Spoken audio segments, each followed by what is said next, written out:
Selamat pagi, Wandami, para anggota Sangga dan para Pabacita, Sukihonto, Bapak Ibu serta Kalyanamita sekalian, selamat datang dan selamat bergabung di kelas Pariyati Sasana. Hari ini tanggal 10 Mei 2026 yang disiarkan secara langsung dari Dhammasala Dhamawihari Buddhist Studies. Izinkan saya, Kim Poppy, untuk memandu kelas pada pagi hari ini.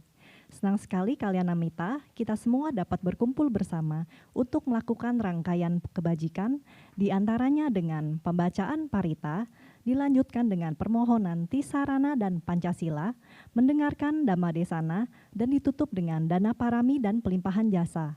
Untuk itu, mari Kalyanamita, kita semua mempersiapkan batin yang penuh sukacita dan penuh pemahaman agar kebajikan yang kita lakukan pada pagi hari ini merupakan kebajikan yang 3 akar dan superior yang bisa menjadi pendukung kuat untuk tercapainya Magga, Phala, dan Nibbana.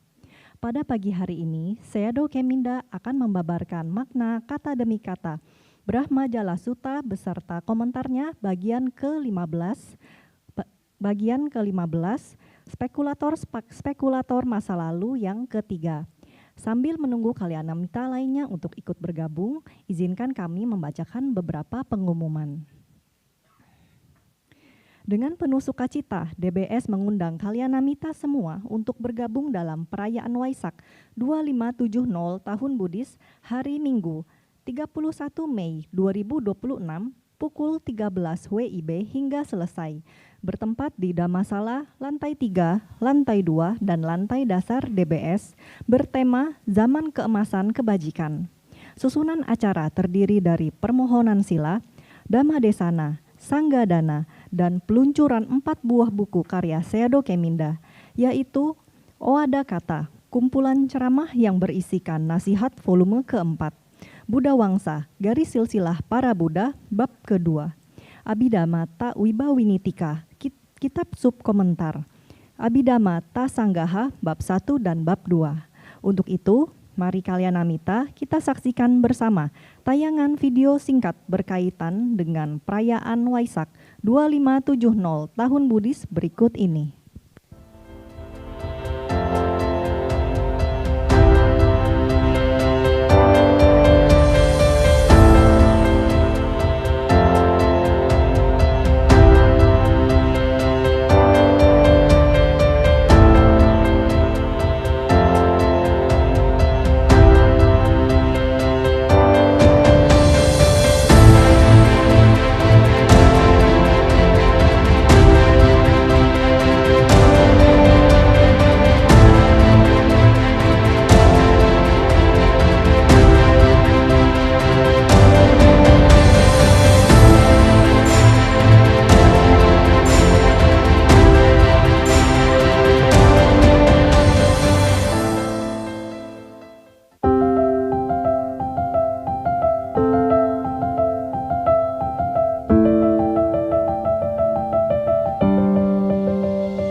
Acara ini disponsori oleh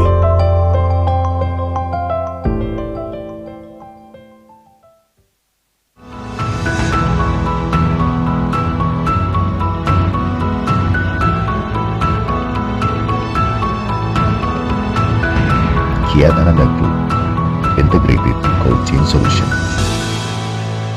Performa perangkat dimulai dari sumber daya yang tepat.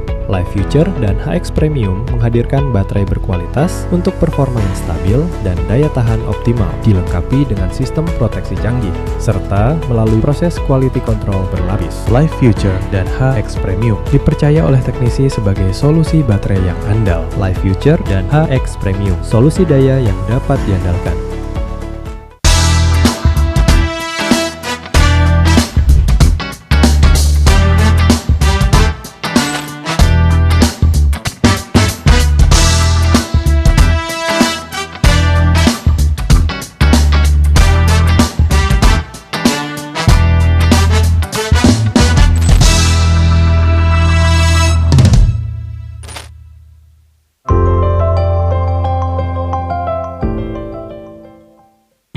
TK Gata Sinergi Kabel menghadirkan dua lini brand utama, Netkabel dan Konergi, diproduksi dengan standar kualitas tinggi, didukung teknologi modern, dan proses kontrol yang ketat. Telah tersertifikasi ISO, memenuhi standar SNI, dan mendukung program TKDN. Netkabel dan Konergi, solusi kabel yang dapat diandalkan. Rating Google itu nggak bohong. Bukan kata kami, tapi ribuan customer di berbagai kota. Mereka datang, lihat prosesnya, dan pulang dengan senyum. Kalau banyak orang percaya, artinya kamu nggak salah pilih. Servis HP kamu di Raja Repair dipercaya ribuan customer di banyak kota.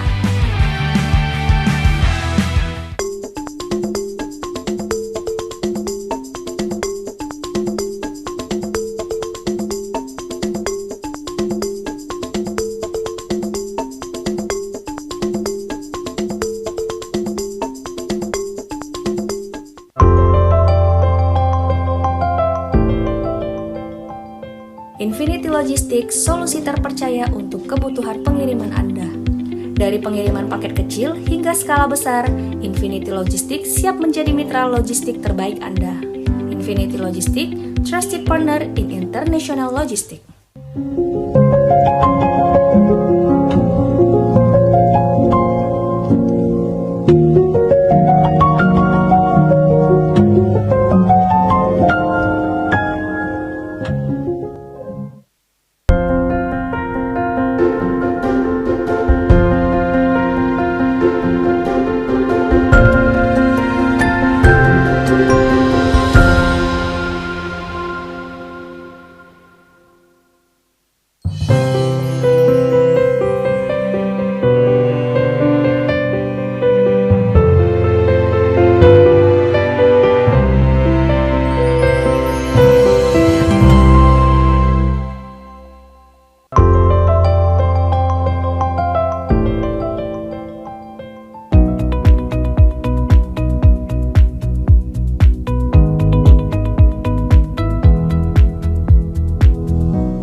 Mau kulit kamu makin hari makin cantik? Bukan hanya sekedar merawat kulit, tapi skincare membuat kulit semakin baik seiring waktu walau tanpa makeup. Revez-moi à Paris.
mendukung acara ini, DBS membuka kesempatan berdana melalui 8 jenis sponsorship. Sasana Nugaha 1, Sasana Nugaha 2, Sasana Nugaha 3, Panya, Samadi, Sati, Wirya, dan Sada dengan besaran nominal 4 Mei 2026. Kami juga membuka kesempatan berdana melalui Sanggadana dengan besaran nominal seperti yang tertera pada layar, di antaranya dana paket permata, dana paket mulia, dana paket jubah dan patah, hingga dana sukarela yang tidak ditentukan besaran nominalnya. Batas akhir dana kami harapkan hingga 24 Mei 2026. Namun Kalyanamita masih memiliki kesempatan berdana hingga hari H perayaan Waisak di DBS. Dana sponsor, ucapan Waisak, dan Sanggadana dapat ditransfer ke BCA 6275191918 atas nama Yayasan Damawihari dengan kode transfer 88 di akhir nominal dana Anda. Untuk berpartisipasi dana, Kalyanamita dapat menghubungi tim Galang Dana Waisak DBS dengan Saudara Budiman atau Saudari Vili dengan cara scan QR Code pada poster yang tertera pada layar saat ini. Juga saat ini terdapat meja informasi mengenai dana Waisak di lantai dasar dan lantai 3 DBS. Untuk menghitung kapasitas umat yang akan hadir pada hari H, maka kami mengingatkan Kalyanamita untuk mendaftarkan kehadiran Anda pada perayaan Waisak DBS dengan cara scan QR Code yang tertera pada layar atau dapat menghubungi tim penerima pendaftaran dengan Saudara Budiman atau dengan Saudari Vili. Demikian pengumuman kelas hari ini. Sebelum kita memulai kelas hari ini, izinkan kami membacakan tata tertib selama kelas PS berlangsung agar dapat berjalan dengan lancar. Bagi Kalyanamita yang berada di DBS, baik di ruang damasala maupun lantai dasar, kami menghimbau untuk selalu menjaga keheningan dengan memastikan handphone Anda selalu dalam mode silent serta meminimalkan pembicaraan satu sama lain. Tidak menutupi kepala dengan hoodie atau topi, tidak menyilangkan kaki di atas kursi atau duduk bersila di atas kursi. Dan bagi Kalyanamita yang bergabung lewat Zoom meeting, diharapkan untuk tetap berpakaian sopan dan rapi, mencari posisi duduk yang layak serta tidak sambil berbaring, tidak sambil makan dan minum, mengikuti seluruh rangkaian acara dengan penuh sukacita.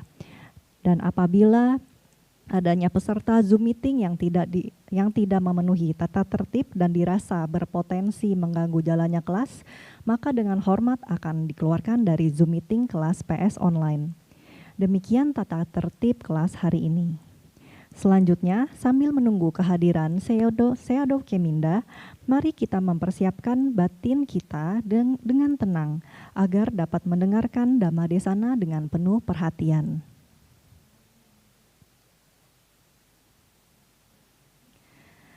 Jangan lupa untuk bergabung dalam WhatsApp Community Buddha Sasana Nugaha dan mengikuti sosial media DBS seperti Facebook, Instagram, maupun TikTok untuk mendapatkan segala informasi terbaru mengenai DBS. DBS juga menghimbau agar Kalyanamita yang hadir di DBS membawa tempat makan dan minum sendiri dalam rangka Go Green dan mengurangi sampah plastik. Jangan lupa untuk menghadiri perayaan Waisak di DBS hari Minggu 31 Mei 2026 pukul 13 WIB bertempat di Damasala, lantai 3, lantai 2, dan lantai 1 DBS.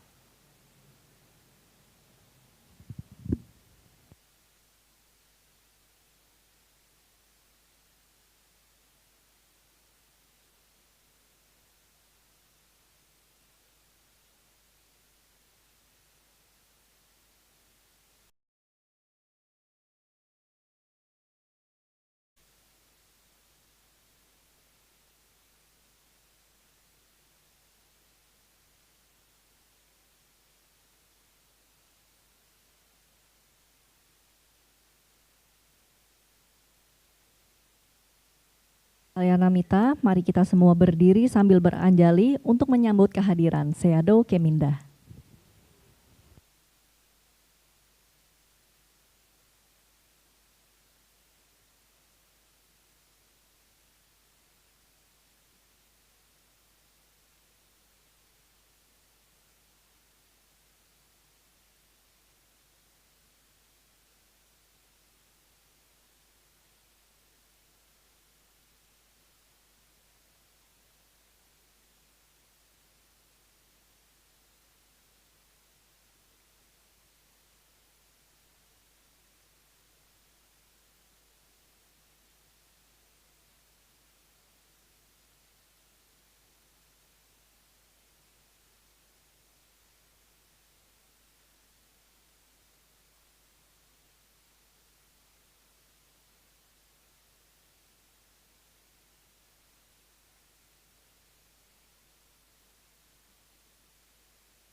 Wandami Seado, selamat datang di kelas Pariyati Sasana hari ini. Semoga Seado selalu dalam keadaan sehat, damai, dan berbahagia. Kepada Kalyanamita dipersilakan untuk duduk kembali. Untuk membuka kelas hari ini, kita akan memulainya dengan membacakan permohonan Tisarana dan Pancasila kepada Seado Keminda yang akan dipimpin oleh Saudara Ayung. Mohon agar Seado berkenan untuk membimbing kami dalam melakukan permohonan Tisarana dan Pancasila. Kepada Saudara Ayung kami persilakan.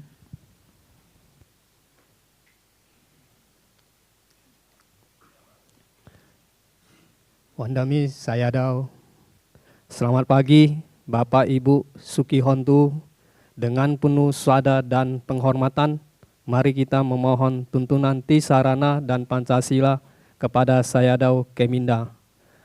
Bante, Okasa, Okasa, Okasa, supaya buruh dari perbuatan buruk apapun yang telah saya lakukan, baik melalui perbuatan, ucapan, dan pikiran, dapat terhindarkan, dan demi memperoleh jasa kebajikan yang akan memberikan limpahan kepada saya, dengan umur panjang, kesehatan, kebebasan dari segala bahaya dan bencana, saya merangkapkan kedua telapak tangan, beranjari dan memberikan puja, menghormat dan bersujud penuh dengan kerendahan hati kepada Tiratana, Buddha, Dhamma, dan Sangha.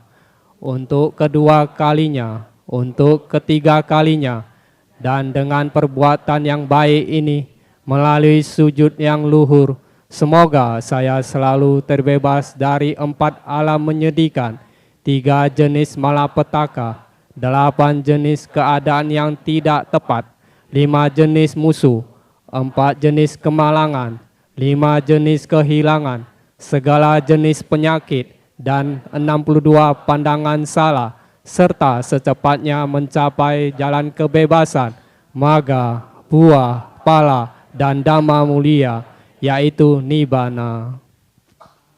Aham bante tisaranena saha pancasilang dhammaya cami anugahang katwa silang deta me bante dutiyampi ahang bante tisaranena saha Pancasilang dhammaya cami anugahang katwa silang deta me bante tatiyampi ahang bante tisaranena saha Pancasilang dhammaya cami anugahang katwa silang deta me bante ya mahang wadami tangwa tidak Amabante. Namo tassa bhagavato arahato sama sambuddhassa. Namo tassa bhagavato arahato sama sambuddhassa. Namo tassa bhagavato arahato sama sambuddhassa. Namo tassa bhagavato arahato sama sambuddhassa. Buddhang saranang gacchami, dhammang saranang gacchami, sanghang saranang gacchami. 3 kali. Buddhang sanghang saranang gacchami. Dutiyampi buddhang saranang gacchami. Dutiyampi dhammang saranang gacchami. Dutiyampi sanghang saranang gacchami. Tatiyampi buddhang saranang gacchami. Tatiyampi dhammang saranang gacchami. Tatiyampi sanghang saranang gacchami. Sarana gamanang paripurnang. Amabante. Panatipata weramani sikapadang samadhiyami. Panatipata weramani sikapadang samadhiyami. Adinadana weramani sikapadang samadhiyami. Adinandana weramani sikapadang samadhiyami. Kame sumicacara weramani sikapadang samadhiyami. Kame sumicacara weramani sikapadang samadhiyami. Musawada weramani sikapadang samadhiyami. Musawada weramani sikapadang samadhiyami. Surameraya maja pamadadhana weramani sikapadang samadhiyami. Sana weramani sikapadang samadhiyami. Idang me punya.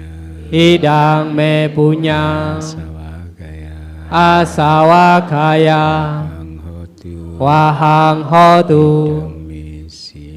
Idang me silang. Nibanasa. Pacayo. Hotu. Saranina saha Pancasila damang sadukang katoa pamadina sampatida. Amabante. Sadu, sadu, sadu. Anumodana saya dau.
Baik, sebelum kita memulai kelas pagi hari ini, Mari kita bersama-sama memberikan penghormatan kepada Guru Agung kita dengan mengucapkan Namo Tassa 3 kali.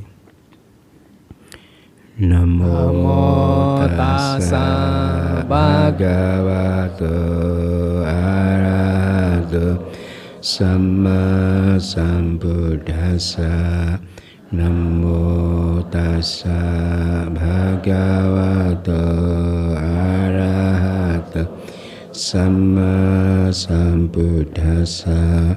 Namo Tassa Bhagavato Arahato Sama Sambuddhassa.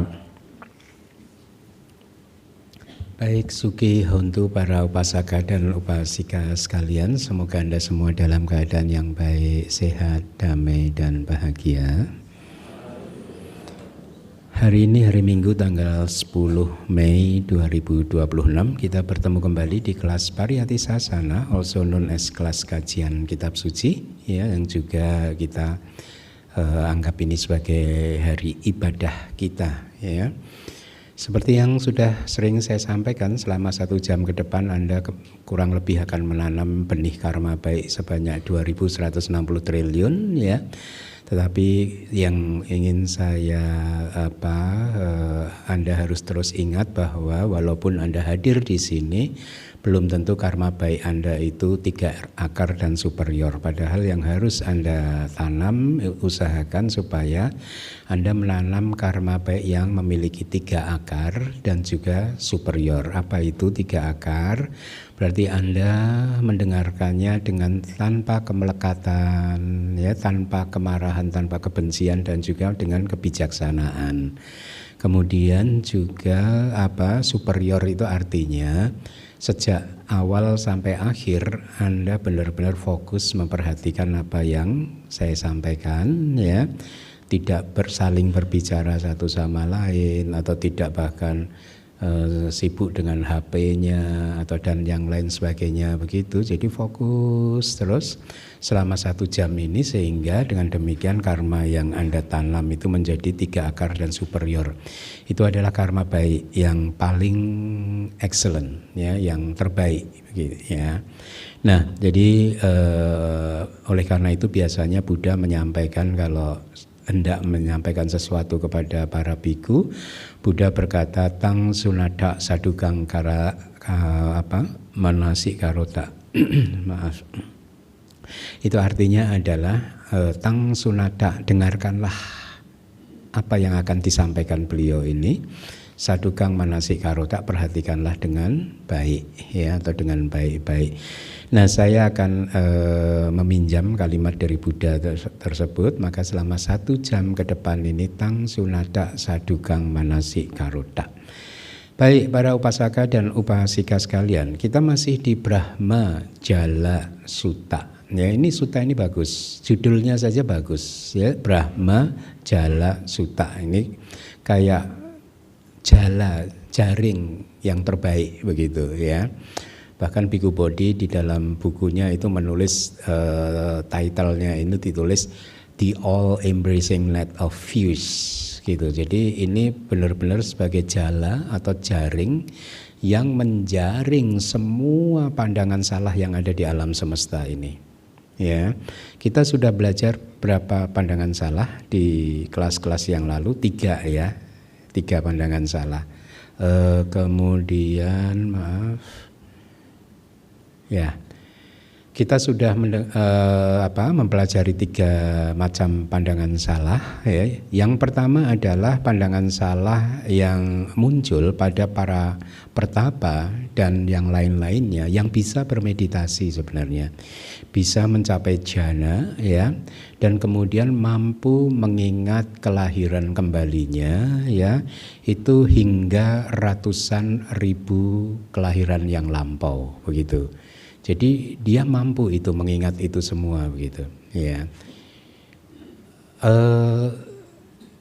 Tetapi karena mereka tidak mampu untuk mengurai fenomena yang mereka lihat. Kalau di dalam Abhidhamma itu dikatakan mereka hanya melihat konsepnya, ya. Karena melihat konsep, maka mereka terjatuh dalam pandangan salah.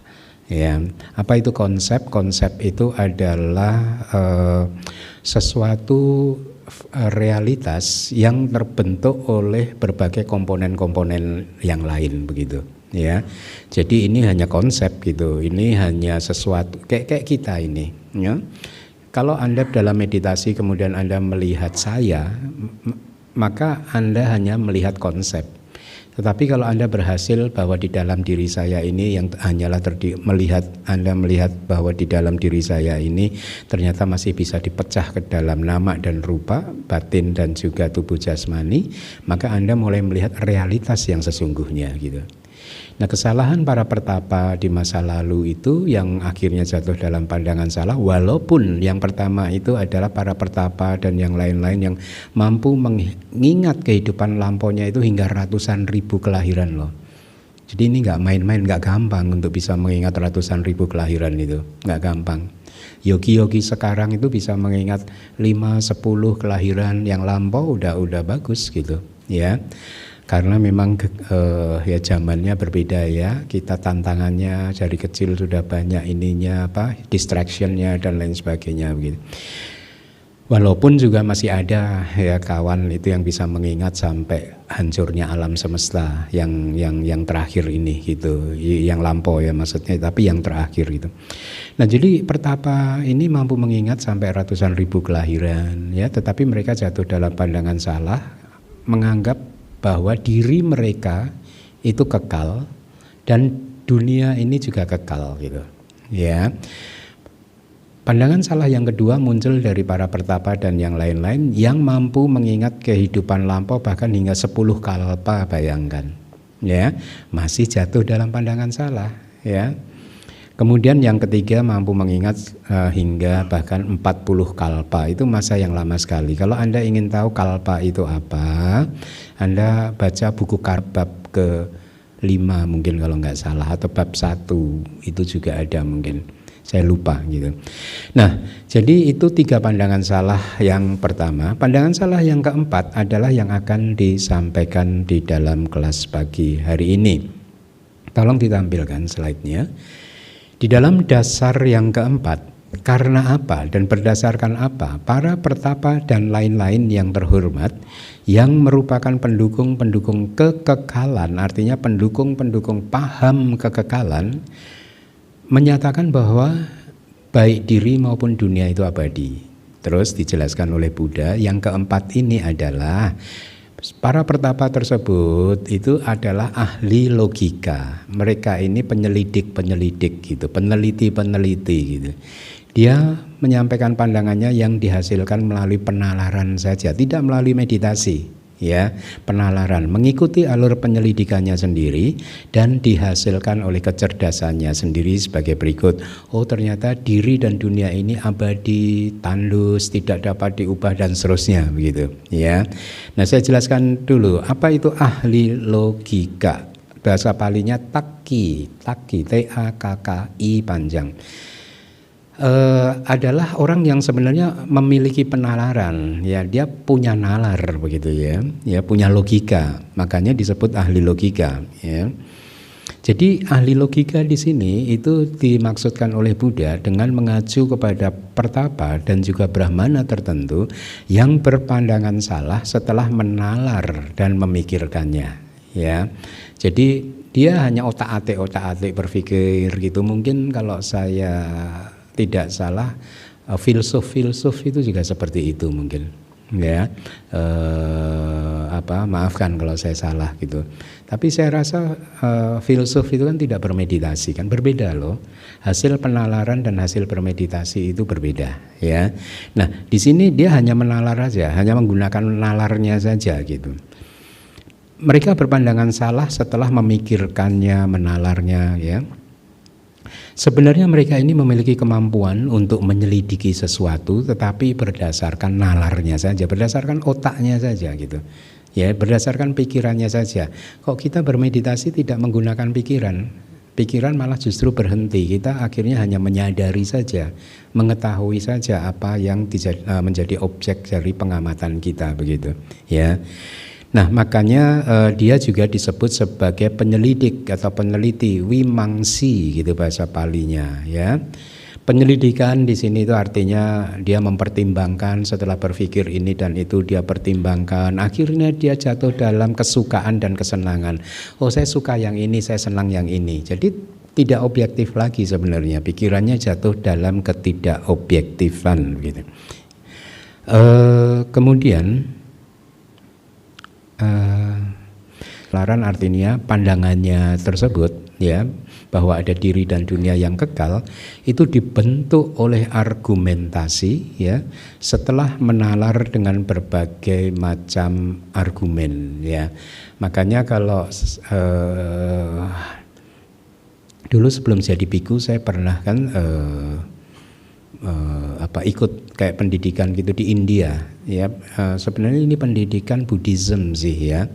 Tetapi sistemnya itu sistem nggak tahu itu sistem mana gitu. Jadi kita sepanjang dari pagi gitu sampai jam, saya lupa, jam 2 siang atau jam 3 siang sore itu kita mendengarkan pemaparan materi dari guru di kelas, di dalam kelas.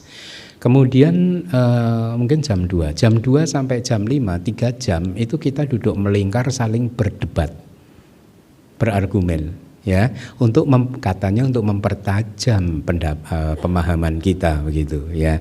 Nah, sama sih sebenarnya si orang ahli logika ini tadi juga mendasarkan pandangannya dengan berdasarkan pada argumentasi-argumentasi yang seolah-olah masuk akal begitu. Tetapi Anda harus ingat bahwa ini muncul dari pikiran mereka, ya. Dan pikiran orang yang masih punya kilesa itu tidak bisa dipercaya, ya, karena kilesa itu akan mendistorsi pandangannya, mendistorsi analisisnya, mendistorsi argumentasinya, ya.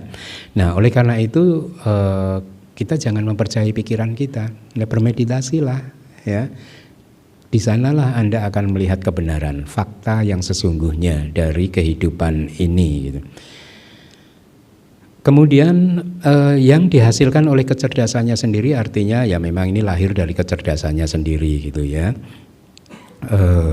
Jadi mereka ini akhirnya menganut paham kekekalan, gitu.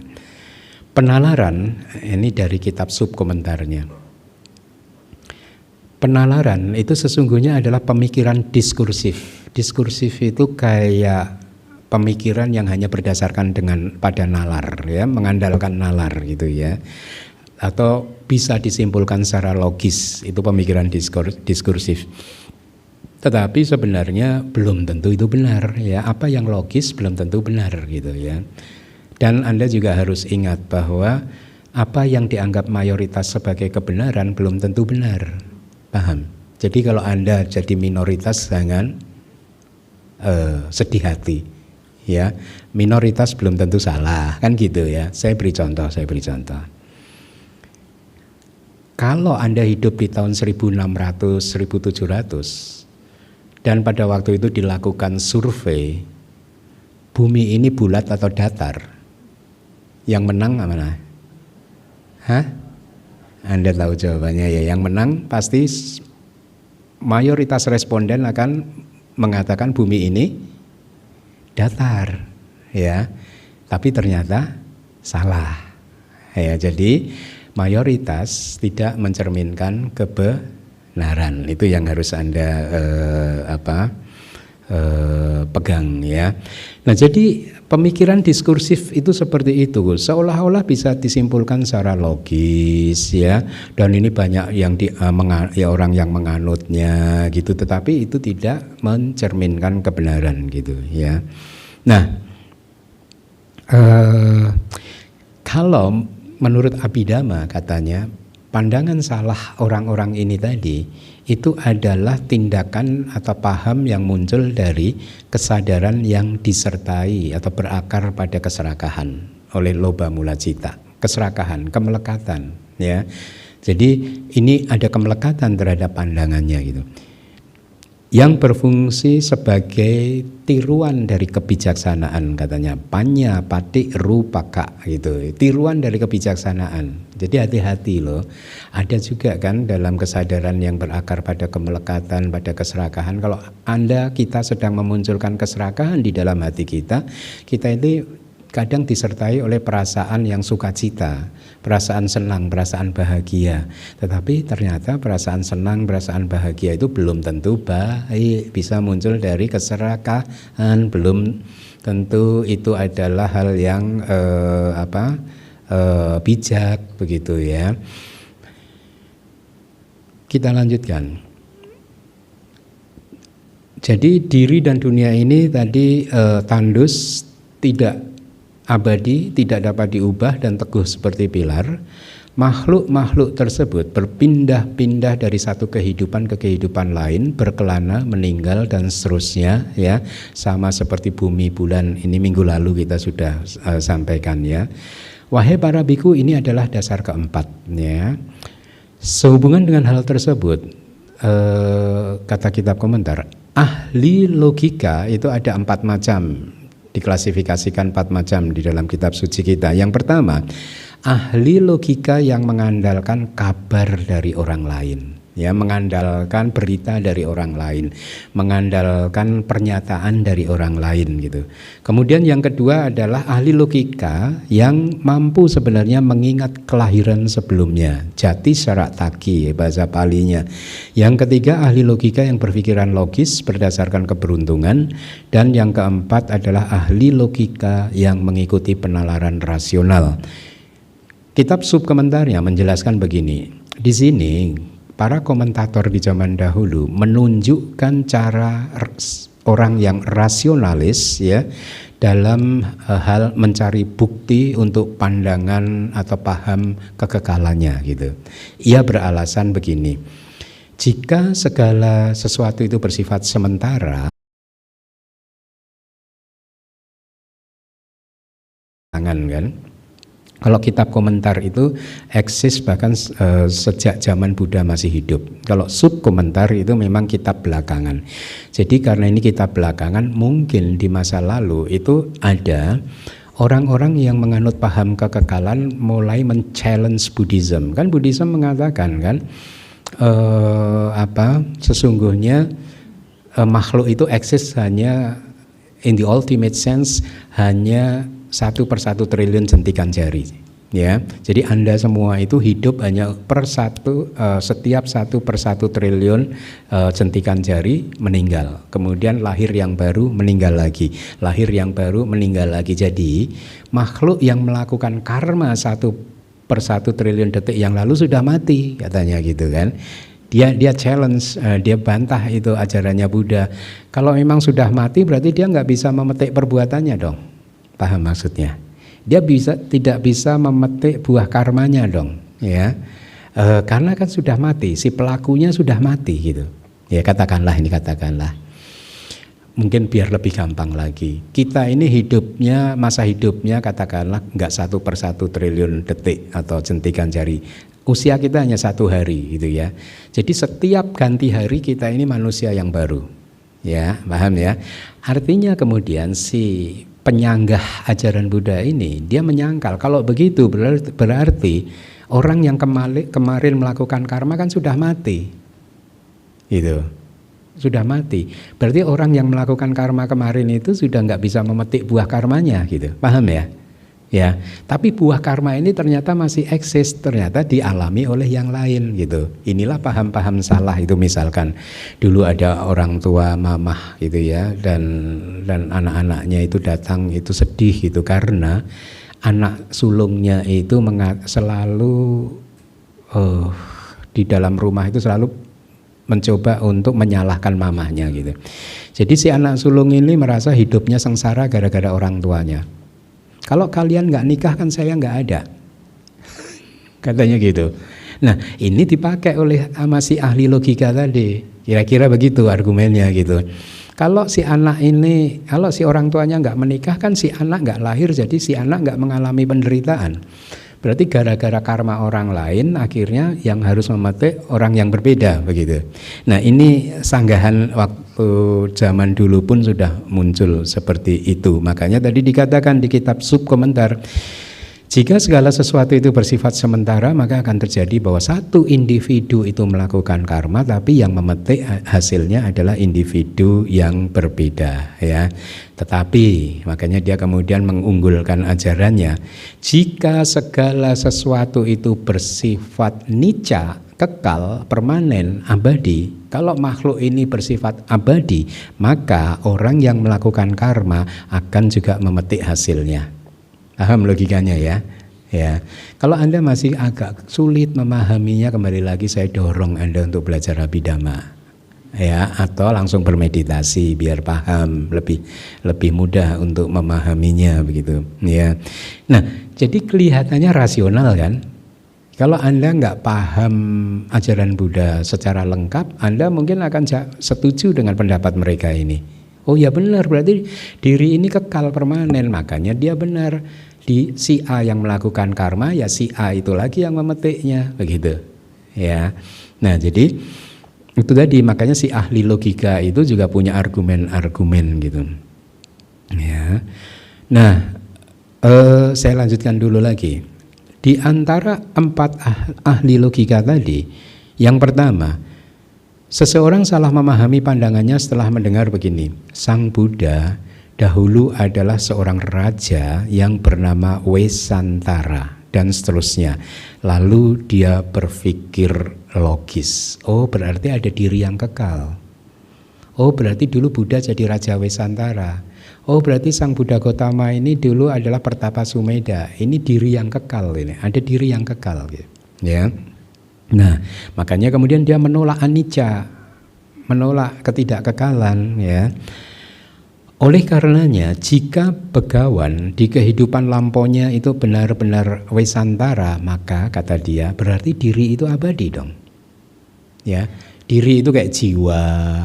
Kalau orang ini awam mungkin juga menyebutnya roh. Anda sering kan mendengar kan, oh si A kemarin meninggal dunia, tapi selama 1 minggu terakhir ini rohnya gentayangan loh. Ya, itu. Jadi ada entitas solid yang menjadi identitasnya si A gitu, begitu. Yang solid dia nggak pecah-pecah, nggak berubah-berubah gitu, tetap gitu. Nah itu ditolak sebenarnya oleh Buddhism. Nanti kalau mau ini ditanyakan boleh gitu ya. Kita sampaikan dulu materinya. Kemudian yang kedua,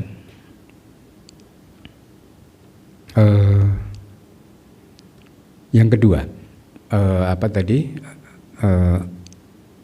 Ahli logika yang kedua yang mampu mengingat kehidupan lampaunya.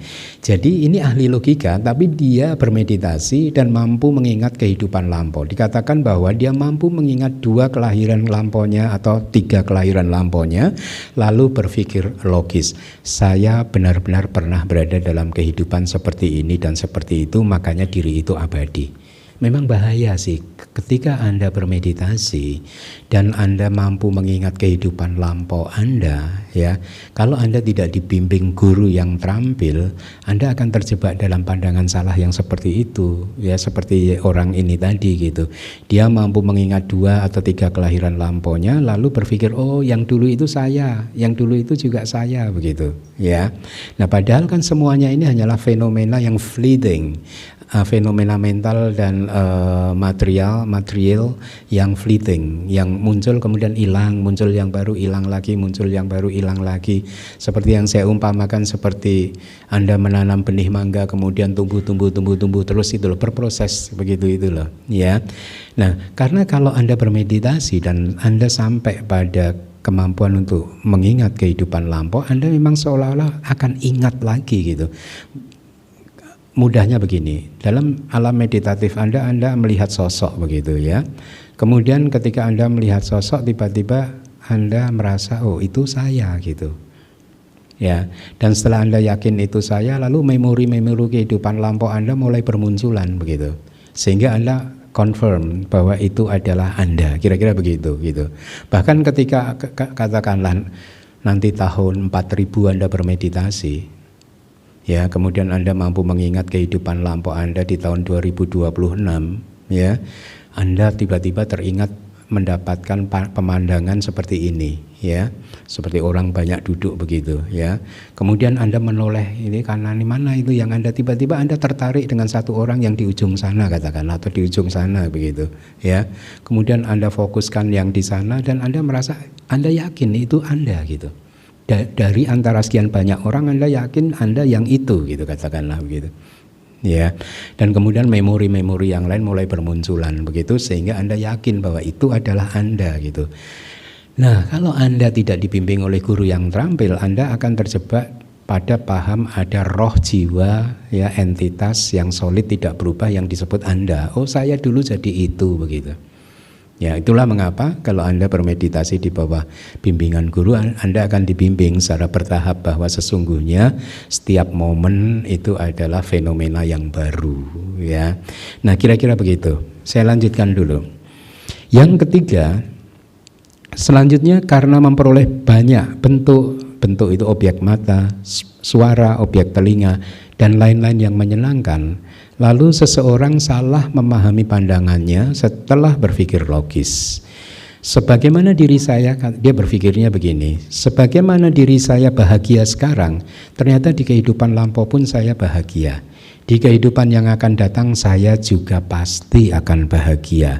Nah, orang ini menyimpulkan secara kelihatannya logis gitu ya.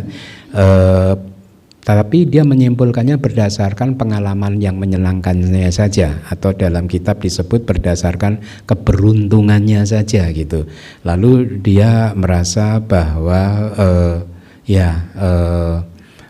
diri itu adalah kekal. Dulu saya bahagia, sekarang saya bahagia begitu. Akan tetapi seseorang yang salah ini yang keempat, yang salah memahami pandangan hanya berdasarkan logika semata dengan berpikir jika ini ada maka itu juga ada gitu. Disebut ahli logika yang mengikuti penalaran rasional, ya. Kita lanjutkan. Ini materinya sebenarnya menarik tapi agak cukup banyak. Jadi di berbagai tempat saya akan berjalan agak cepat, ya. Wahai para biku, dalam 4 dasar ini pertapa-pertapa dan yang lainnya menyatakan bahwa baik diri maupun dunia itu abadi. Wahai para biku, siapapun pertapa atau siapapun mereka yang menyatakan bahwa baik diri ataupun dunia itu abadi, mereka semua menyampaikannya hanya dalam 4 dasar ini atau salah satu di antaranya, tidak ada lagi yang di luar 4 dasar. Ya mungkin ada yang mampu mengingat sampai 100.000 kalpa gitu, tapi pahamnya tetap sama. Kira-kira ini alurnya tetap sama. Kesimpulannya adalah kesimpulan yang tidak berdasarkan pada realitas yang hakiki, begitu, ya. Tidak ada alasan di luar itu, ya, untuk 4 pandangan salah ini, ya. Tidak ada alasan lain selain dari 4 dasar ini yang menyatakan bahwa baik diri maupun dunia itu abadi. Dari kitab subkomentar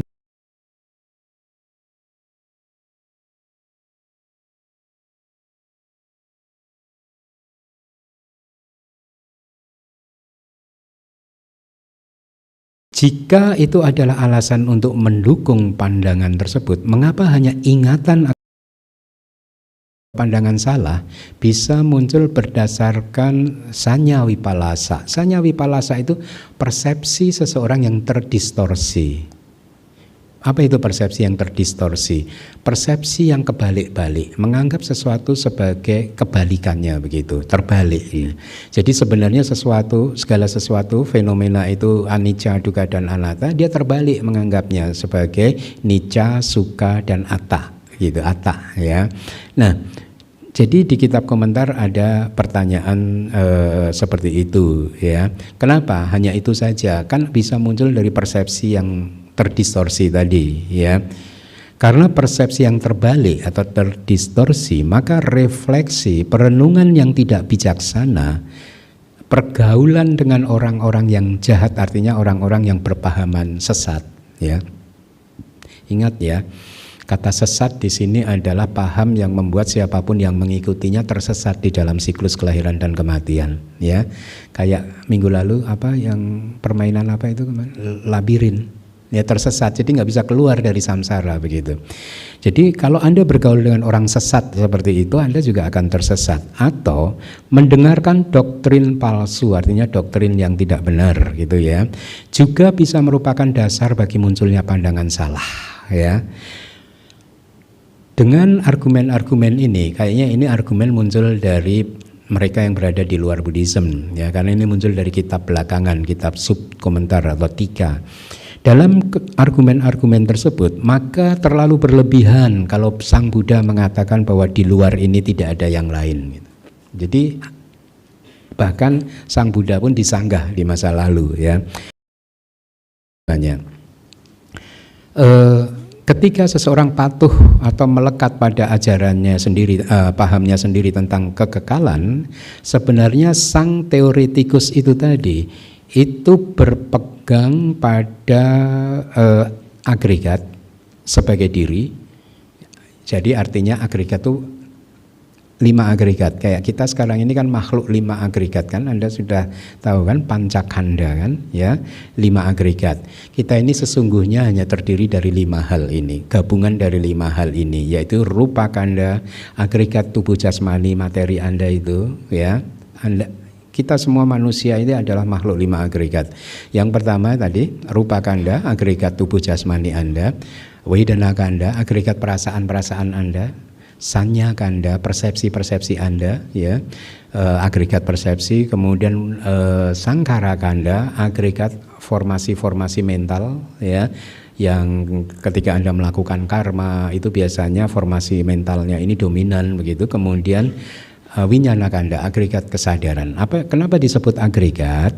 Karena ini cara Buddha untuk merumuskan saja. Jadi agregat ini adalah gabungan dari 11 momen, 11 saat, 11 macam dharma. Ya, atita, nagata, pacupana, jatang, wabahidawa, olarikangwa, dan seterusnya. Jadi ini gabungan dari masa lalu, masa depan, masa sekarang, internal, eksternal, yang kasar, yang lembut, dan seterusnya. Ada 11 macam. Jadi semuanya itu anicca, dukkha, dan anatta gitu. Jadi ini cara Buddha untuk merumuskan saja bahwa semua agregat itu baik yang apapun dari masa lalu ataupun masa depan nanti, itu semua adalah anicca, dukkha, dan anatta. Makanya tadi dikatakan sang teoretikus itu berpegang bahwa yang mereka anggap sebagai diri ini sesungguhnya adalah agregat tadi yang tidak kekal, tapi dia menganggapnya kekal gitu. Dan yang mereka anggap sebagai dunia yang kekal itu sesungguhnya hanyalah berdasarkan penalaran mereka gitu, ya. Karena kalau Anda itu mampu mengingat kehidupan lampau, memang kadang kalau enggak paham, enggak dibimbing guru yang benar juga bisa menganggap dunia ini kekal. Misal, ya, kalau Anda mampu mengingat kehidupan lampau Anda, katakanlah kalpa yang lalu, katakanlah, ya, Anda bisa mengingat Anda berada di dalam hutan, pohon, langit, rembulan, matahari itu seolah-olah sama begitu, seolah-olah sama, mau yang di tahun kapanpun, di kehidupan lampau, pohon, matahari, rembulan, ya seperti ini, seperti itu, sekarang pun juga seperti ini begitu. Sehingga Anda akan menganggap, oh dunia kekal, matahari kekal, rembulan kekal, hutan kekal, pohon kekal. Karena pohon ya begitu, batu ya begitu bentuknya, gunung ya begitu bentuknya begitu. Jadi Anda akan terjebak pada paham bahwa diri dan dunia ini kekal begitu. Ya, Anda akan melihat hal yang sama seperti yang Anda lihat saat ini. Katakanlah Anda mampu mengingat kehidupan lampau di tahun katakanlah 5.000 tahun yang lalu. Anda hidup sebagai manusia, Anda hidup sebagai pertapa, ya. Anda akan melihat pohon yang kira-kira sama, batu yang sama, langit yang sama, rembulan yang sama, matahari yang sama, bintang yang sama kalau Anda mampu mengingat masa-masa itu. Jadi Anda jatuh dalam konklusi, kesimpulan bahwa oh ya memang bumi ini kekal. Gitu kira-kira, ya. Nah, jadi itu adalah penalaran saja, logika saja gitu. Atau pandangan itu bisa juga muncul karena Anda bergaul dengan orang-orang jahat, ya, orang-orang yang sesat tadi, akhirnya Anda mendengarkan doktrin yang palsu, kemudian doktrin yang palsu itu Anda refleksikan, Anda renungkan dengan cara yang tidak bijaksana, akhirnya Anda memiliki atau mendapatkan persepsi yang Anda anggap benar, tetapi sesungguhnya itu persepsi yang menyimpang, yang terdistorsi, ya, yang terbalik, terjungkir balik gitu, melampaui batas bukti rasional dengan tidak memahami muncul dan lenyapnya agregat-agregat tadi gitu, ya. Ingatan akan kehidupan lampau, kata kitab subkomentar, dan penalaran disebutkan di sini karena keduanya merupakan penyebab utama dan paling dekat bagi paham kekekalan, ya. Kalau Anda, kalau si pertapa tadi nggak bisa mengingat kehidupan lampau, ya susah untuk memahami kehidupan, untuk jatuh dalam paham kekekalan gitu. Saya nggak tahu kalau filsuf modern itu ada yang membicarakan kehidupan lampau nggak sih? Menarik ya, coba nanti kalau ada ini dibaca-baca. Saya rasa nggak ada ya. Semua muncul dari penalaran kan, kayaknya.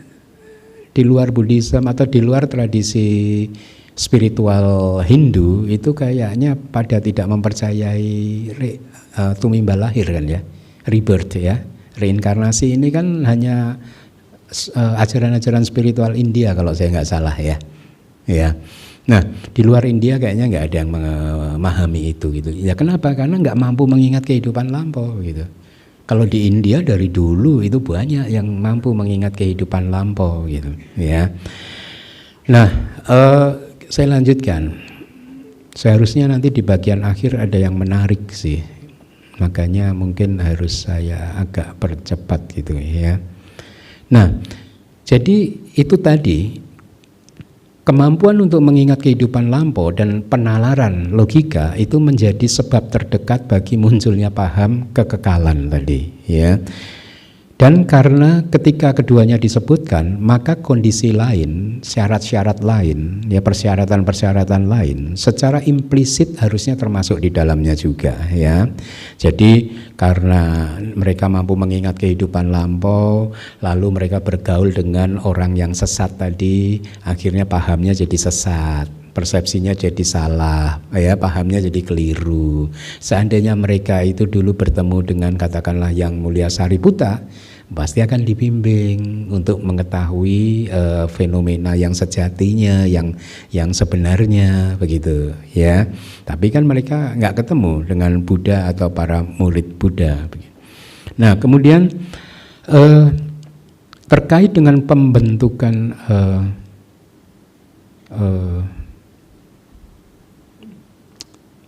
Oke, saya lanjutkan saja dari 3, saya lompatin.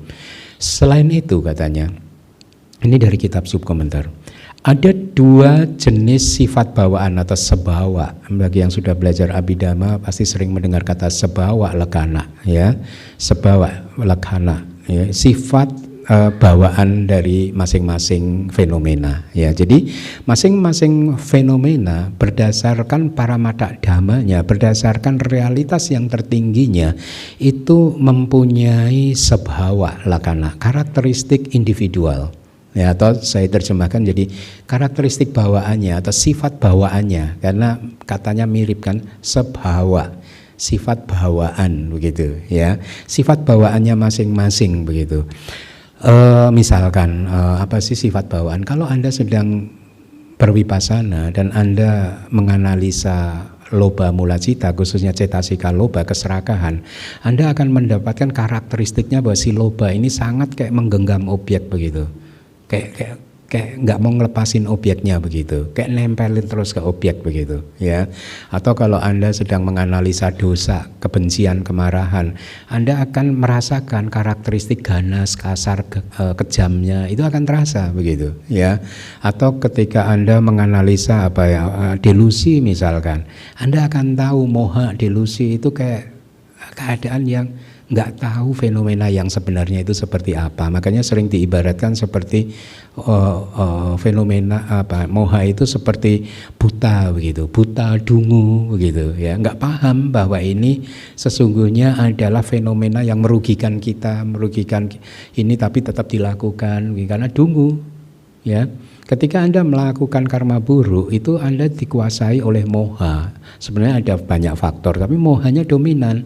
Pada waktu itu Anda dungu, maaf ya, saya juga kalau melakukan siapapun lah, kalau melakukan karma buruk dia dungu gitu, karena dia nggak tahu bahwa yang dia lakukan, si karma buruk ini nanti akan menggigit dia sendiri, menggigit si pelakunya sendiri begitu ya. Ya makanya kan Buddha mengatakan maduwa menyati balo yawa pacati nak papakang tada pacati papakang balo dugang nikajati. Orang yang dungu, orang yang bebal berpikir pada saat melakukan kejahatan, dia berpikir bahwa perbuatannya itu manis seperti madu. Benar nggak sih? Kalau Anda melakukan karma buruk, Anda berpikir pada saat ini harus saya lakukan nih, karena manis seperti madu. Itu kata Buddha, madu wa menyati balo. Tapi kan manis seperti madunya itu kan yawa pacati lah papakang, selama belum matang karma buruknya. Tada pacati papakang, ketika karma buruk Anda matang, balo dukang nikajati, si orang dungu tadi akan jatuh dalam penderitaan gitu ya. Nah makanya itu sensasi kedunguan itu muncul di dalam meditasi gitu. Tahu, oh makanya seringkali kalau kemudian Anda keluar dari alam meditatif, memori itu sangat dalam gitu, Anda sering, oh ya kok bisa ya dulu saya melakukan itu ya gitu. Dungu, bodoh sekali ya dulu saya melakukan itu gitu. Jadi kadang refleksi-refleksi yang seperti itu bisa muncul. Nah ini yang disebut sebawa. Sebawa itu sifat bawaan. Jadi semua fenomena itu sesungguhnya mempunyai sifat bawaan. Karena semua fenomena itu mempunyai sifat bawaannya masing-masing, makanya kita mudah untuk mengenali anicca, dukkha, dan anatta. Paham maksud saya? Ya mudah. Kalau fenomena itu nggak memiliki sifat, setiap fenomena nggak memiliki sifat bawaan, susah bagi kita untuk merealisasi anicca, dukkha, dan anatta. Saya beri contoh aja biar mudah ya. Kalau ini ada lampu yang bisa berubah warna ya, ada satu lampu bulat besar seperti bola, tapi dia bisa berubah warnanya. Kadang merah, kadang hijau, kadang ungu, kadang kuning, kadang putih, kadang warna apapun gitu. Tapi dia berganti-ganti terus gitu, ya. Ini merah, hijau, kuning, ungu, putih dan seterusnya gitu. Ganti terus warnanya. Anda mudah kan melihat, oh lampu merah anicca ya. Paham? Si hijau juga anicca ya. Si putih juga ya, kuning juga dan yang lain-lainnya juga gitu. Bayangkan kalau lampunya ini warnanya sama terus seperti ini, Anda dapat kesan anicca-nya enggak? Nah kira-kira begitu, ketika berwipasana itu Anda akan melihat fenomena-fenomena individual itu memiliki karakteristiknya masing-masing begitu, sehingga oh iya anicca ya, anicca begitu kira-kira. Nah saya lanjutkan. Jadi mereka mempunyai karakteristik individual seperti itu, dan akhirnya ketika Anda mengetahui sebawa lakana, sifat bawaan masing-masing fenomena yang anicca yang seperti itu tadi, ternyata habis muncul merah, merahnya hilang ganti kuning, setelah kuning muncul hilang ganti hijau dan seterusnya kan. Akhirnya muncul pemahaman Anda yang disebut yang kedua samanya lakana. Samanya lakana itu karakteristik universal. Oh lampu merah itu anicca, oh lampu kuning anicca, lampu hijau anicca, oh semuanya anicca gitu. Dan Anda juga akan merealisasi karakteristik universal yang kedua dan ketiga, yaitu dukkha dan anatta gitu ya. Nah jadi itu makanya kalau si pertapa tadi itu mendapatkan guru dari sasana, maka dia pemahaman tentang karakteristik individual tadi, yang merah, kuning, hijau dan seterusnya tadi, ya ini contoh saya ya supaya Anda gampang membayangkannya. Itu selalu adalah harus pengalaman langsung. Anda harus mengalaminya sendiri katanya. Ya, bahasa Palinya pacaka nyana gitu. Ini adalah pengetahuan atau kebijaksanaan yang self evident. Anda harus mengalaminya sendiri gitu. Ya, Anda harus melihatnya sendiri gitu ya. Kitab komentar kemudian mengatakan pemahaman tentang karakteristik umum yang anicca, dukkha dan anatta tadi itu adalah anumana jnana. Anumana jnana ini adalah pengetahuan yang anumana. Anumana itu kayak inferensial, tahu ya inferen ya. Oh berarti kalau begini anicca, oh kalau begitu dukkha, oh kalau begini anatta gitu ya. Tapi pengetahuan yang untuk melihat karakteristik individual itu harus Anda lihat sendiri gitu. Masing-masing harus melihatnya gitu. Nah, kitab suci kita itu hanyalah, kata kitab komentar, sarana untuk memperoleh pengetahuan atau kebijaksanaan yang bisa lahir dari pembelajaran. Jadi Anda masih juga harus mendengarkan kitab suci karena ini adalah sarana untuk mengumpulkan pengetahuan, mengumpulkan kebijaksanaan yang lahir dari pembelajaran ya, lahir dari mendengar gitu. Nah, semuanya walaupun itu hanya akan menghasilkan pengetahuan yang bersifat inferensial gitu. Nah, saya bacakan dulu aja. Namun dengan mempertimbangkan hal-hal yang dipelajari, seseorang akhirnya menjadi mantap dalam penerimaan yang reflektif tadi. Walaupun dia mendengar ya, dia akan kokoh dalam apa yang dia dengar, dia cocok, lalu dia akan refleksikan, dia akan renungkan, dia akan pikirkan. Ini adalah kebijaksanaan yang berikutnya yang disebut cintamayapanya ya, kebijaksanaan yang muncul dari Anda, hasil dari perenungan-perenungan Anda. Dan tidak harus tidak berhenti di sana, Anda akhirnya harus juga memunculkan pengetahuan atau kebijaksanaan yang muncul dari meditasi. Jadi pengetahuan dan kebijaksanaan di dalam ajaran Buddha itu ada 3 level. Yang pertama itu adalah suttamayapanya tadi, Anda mendengar dulu ya, inferensial, mendengar guys. Sekarang Anda mendengar penjelasan dari saya. Tetapi kemudian kedua, Anda harus masuk ke cintamayapanya. Anda harus memiliki pengetahuan yang muncul dari perenungan-perenungan Anda, dari pikiran. Anda memikirkannya berulang-ulang, merenungkannya berulang-ulang, akhirnya Anda mendapatkan kebijaksanaan yang baru, ya. Tapi kebijaksanaan atau pengetahuan yang ini juga belum cukup, belum akan bisa mencerahkan Anda. Anda harus put it into practice. Anda harus berlatih, Anda harus melihat sendiri, merealisasi sendiri, sehingga Anda mendapatkan jenis kebijaksanaan yang ketiga yang disebut bhavanamaya-panya. Ini adalah kebijaksanaan yang diciptakan, dibentuk, ya, dibuat melalui meditasi. Ya, jadi Anda harus bermeditasi. Nah, itu kata kitab komentar kita. Ya, jadi inilah menariknya kalau kitab ini dibuka semuanya. Ya. Sebenarnya sekarang sudah ada AI, harusnya juga AI sedikit banyak membantu, tetapi saya ingatkan, saya sudah lihat beberapa aplikasi AI itu ternyata akurasinya itu nggak bagus, ya nggak bagus sih. Jadi jangan gampang percaya juga dengan AI. Kalau untuk rujukan awal sih boleh sih, ya tetap berbeda dibandingkan seseorang bisa menerjemahkannya sendiri. Nah, oleh karena itu tepat sebenarnya untuk mengatakan bahwa di luar ini tidak ada yang lain, ya karena Buddha mengajarkannya begitu tadi. Ini memang muncul dari realisasinya Buddha. Memang sudah tidak ada lagi dasar-dasar yang memunculkan pandangan salah selain dari itu tadi gitu. Oke, saya lanjutkan. Wahai para biku, Sang Tathagata tahu persis hal ini.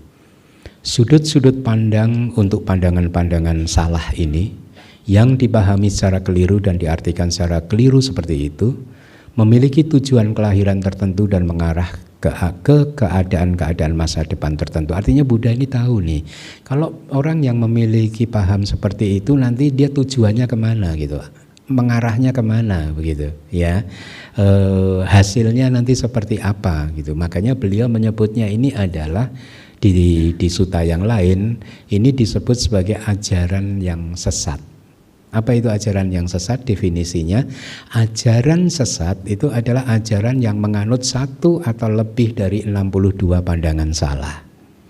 Ya. Nah, kenapa disebut sesat? Karena kalau Anda menganut ajaran sesat, Anda akan tersesat, nggak akan bisa keluar dari siklus kelahiran dan kematian, nggak akan bisa menemukan kedamaian, kebahagiaan dan pencerahan. Anda akan tersesat, muter-muter di situ aja. Merasa sudah suci padahal belum. Banyak kan di masa lalu juga banyak pertapa yang merasa suci padahal belum. Di masa sekarang juga banyak, ya, dan di masa yang akan datang juga akan banyak. Sama, ya. Hidup itu siklus, ya. Makanya kemarin waktu di Surabaya itu ada salah satu, saya sebenarnya agak terkejut itu. Di akhir itu saya baru diperkenalkan, Bante tadi diliput oleh stasiun TV gitu. Salah satu stasiun TV itu meliput acara di Surabaya, dan di akhir setelah saya ceramah, setelah acara selesai itu ada tanya jawab gitu. Salah satu pertanyaannya, Bante, pesan Bante untuk perdamaian dunia itu apa Bante? Ini seperti yang kita ketahui, dunia ini kan sekarang lagi perang, ini itu dalam keadaan yang tidak baik gitu. Saya waktu itu, makanya disebut sebagai siklus, ya. Sekarang siklus perangnya sedang ada gitu. Di masa lalu juga ada perang, di masa yang akan datang juga akan ada perang. Ya, tapi Bante, pesan perdamaiannya bagaimana? Pesan perdamaiannya ya, ciptakan kedamaian hati di dalam diri kita dulu terlebih dahulu. Kalau kita nggak punya kedamaian hati, ya kita nggak bisa menciptakan perdamaian gitu. Jadi masing-masing, khususnya pemimpin, harus memiliki hati yang damai gitu. Itu. Jadi ya kalau perang ya memang akan selalu ada, kira-kira begitu. Siklus, kehidupan itu siklus gitu. Makanya saya suka itu dengan terjemahan samsara. Sangsara itu adalah siklus kelahiran dan kematian. Jadi kelahiran dan kematian itu berada dalam satu siklus, muter terus gitu. Ya, walaupun arti sangsara itu wandering on gitu ya. Tapi itu bagus sih kalau diterjemahkan menjadi siklus kelahiran dan kematian. Nah, jadi dikatakan tadi Sang Tathagata itu tahu persis hal ini, artinya beliau memahami 4 bidang pandangan salah tadi, ya. Dengan berbagai caranya beliau sangat memahami. Oleh sebab itu, Sang Buddha yang ingin menunjukkan ragam pemahaman yang salah tersebut berkata, sudut-sudut pandang untuk pandangan-pandangan ini dan seterusnya yang ada di slide itu, ya. Sehubungan dengan hal tersebut, makna detailnya harus dipahami dengan cara ini. Pandangan-pandangan itu sendiri disebut sebagai sudut pandang itu, pandangan itu sebenarnya disebut sebagai sudut pandang. Jadi 4 pandangan tadi itu ya sudut pandangnya 4 pertapa dan pengikut-pengikutnya, ya, itu satu sudut pandang mereka saja gitu, ya. Tetapi gitu kata kitab kita, sudut pandang bisa muncul dari berbagai macam argumen. Ada yang orang yang memunculkan sudut pandangan salahnya dari satu sudut pandang berdasarkan agregat-agregat, ya. Dia melihat misalkan di kehidupan lampaunya dia terlahir di katakanlah di Myanmar katakanlah, ya. Dia hanya melihat tubuh jasmaninya saja, tapi dia yakin itu dia gitu. Makanya ini bisa menjadi dasar juga untuk memunculkan pandangan salah. Ini bisa menjadi satu sudut pandang dari dia. Jadi pandangan salah bisa muncul dari satu sudut pandang, yaitu agregat apapun itu juga, ya. Kemudian juga bisa muncul dari sudut pandang yang lain, yaitu ketidaktahuan, ya, ignorance, awija bahasa Palinya, ya, atau muncul dari kontak atau dari perasaan, dari apapun. Jadi ada banyak sudut pandang sebenarnya yang menjadi dasar bagi orang yang berpandangan salah untuk akhirnya mencengkeram paham kelirunya dia, ya. Nah, jadi itu semua adalah sebab-sebab untuk memunculkan pandangan salah. Kayak tadi kan, ada seorang pertapa yang mampu mengingat kehidupan lampau, beberapa kehidupan lampaunya, dan di dalam berbagai kehidupan lampaunya dia selalu yang dia lihat hanya bahwa dia hidup bahagia, ya. dengan kualitas kehidupan yang bagus. Akhirnya dia terjebak, terbelit pada pandangan salahnya, yaitu bahwa yang disebut saya ini ya bahagia itu sebenarnya gitu. Padahal itu hanya perasaan gitu. Kalau menurut Buddhism ya.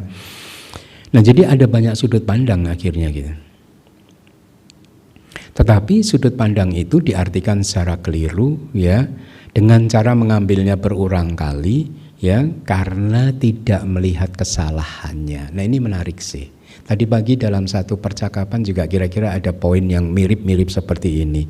Ada orang yang bisa melihat, mampu melihat kesalahannya hanya setelah diberitahu oleh orang lain.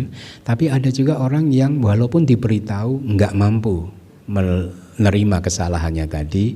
Ada banyak kategori manusia di muka bumi ini, begitu ya. Tapi ya kemudian kesimpulannya adalah inilah bagaimana parami itu berbicara gitu. Ya, orang yang paraminya tidak cukup ya nggak akan bisa memunculkan pikiran ini salah. Ya akhirnya terjebak dalam pandangannya sendiri. Kalau dia sejak lahir udah pegang pandangan A, ya udah dia pegang sampai mati. Walaupun orang lain mengatakan pandangannya salah gitu. Ya, oke. Saya lanjutkan. Memiliki tujuan kelahiran tertentu artinya pandangan salah itu menurut Buddha itu tujuannya pasti, yaitu kelahiran di alam yang rendah, yaitu kelahiran di alam neraka, menjadi binatang atau alam hantu dan seterusnya gitu. Tapi ini dengan catatan pandangan salahnya berbuah loh ya. Karena begini, jadi jangan berpikir berarti di luar Buddhism semua masuk neraka. Enggak juga. Ya mereka punya pandangan salah. Kalau pandangan salahnya berbuah, ya mereka masuk ke alam yang sengsara, alam bawah gitu. Tapi kan mereka juga berbuat baik. Kadang kan berdana, ya toh, membantu orang lain, ya memaafkan yang lain.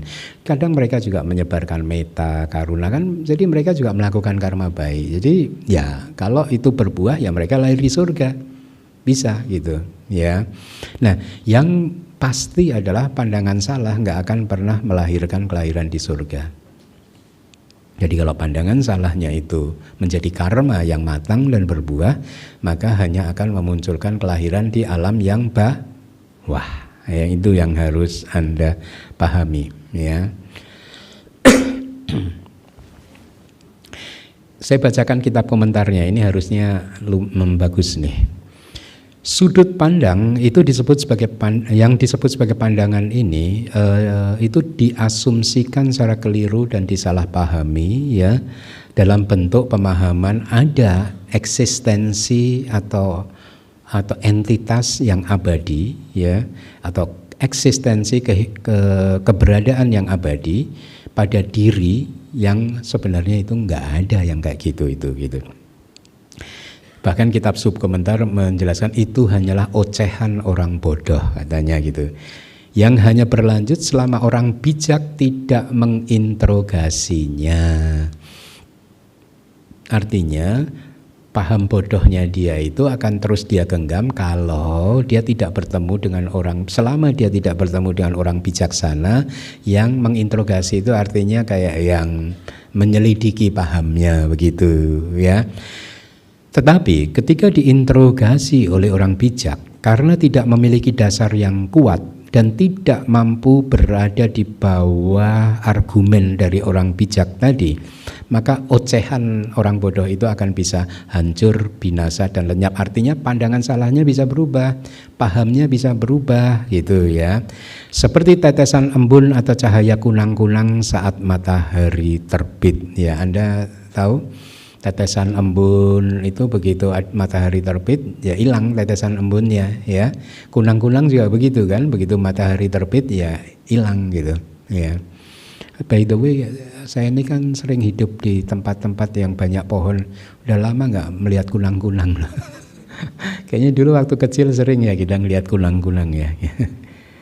Nah, Jadi Anda mutlak untuk punya guru supaya Anda tidak jatuh ke dalam pandangan salah.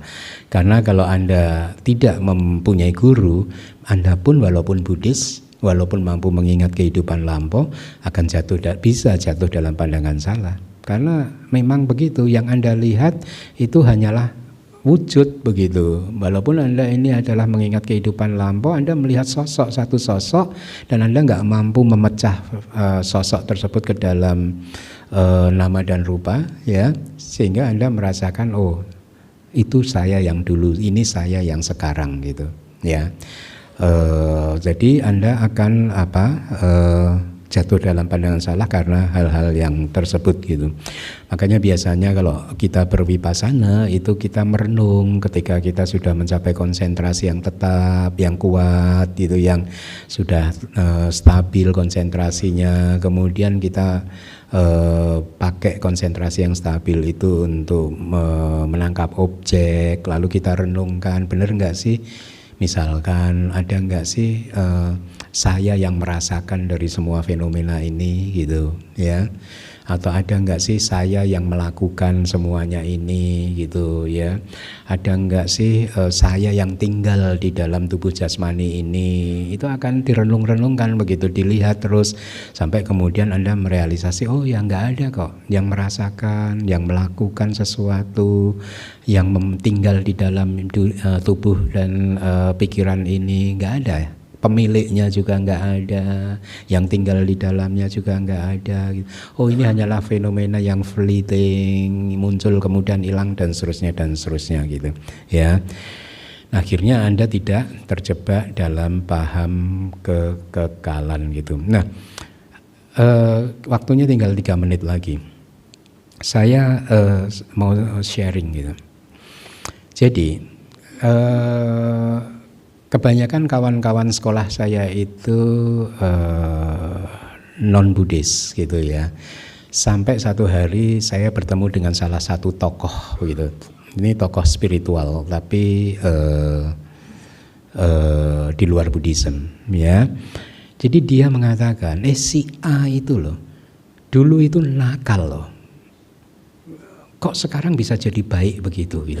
Padahal ini tokoh spiritual. Jadi dia kayak nggak bisa menerima bahwa people change, bahwa orang itu bisa berubah gitu. Dia nggak bisa, karena menurut dia orang baik itu harus dari sononya, ya, harus sejak lahir. Nggak ada ceritanya orang dulu jahat sekarang baik gitu. Saya mau cerita tentang Dewa Data nanti nggak nyambung, saya pikir. Saya dengerin terus, seorang bisa berubah.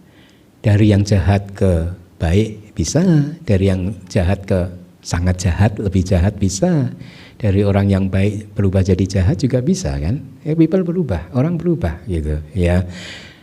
Saya sudah pernah kasih contoh ini enggak? Ini bayangkan, kalau Anda katakanlah anggap saja Anda semua umurnya 40 tahun sekarang ya, biar kelihatan muda dikit lah ya.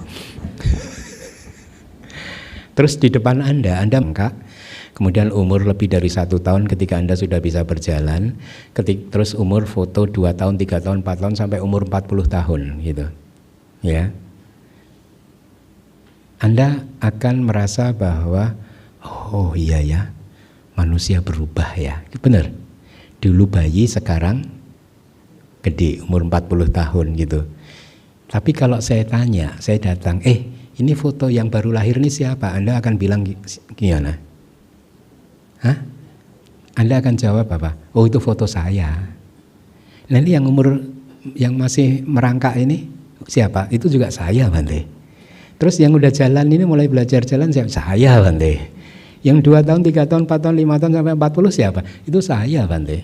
Nah lihat, Anda hanya mendapat paham ketidakkekalan parsial.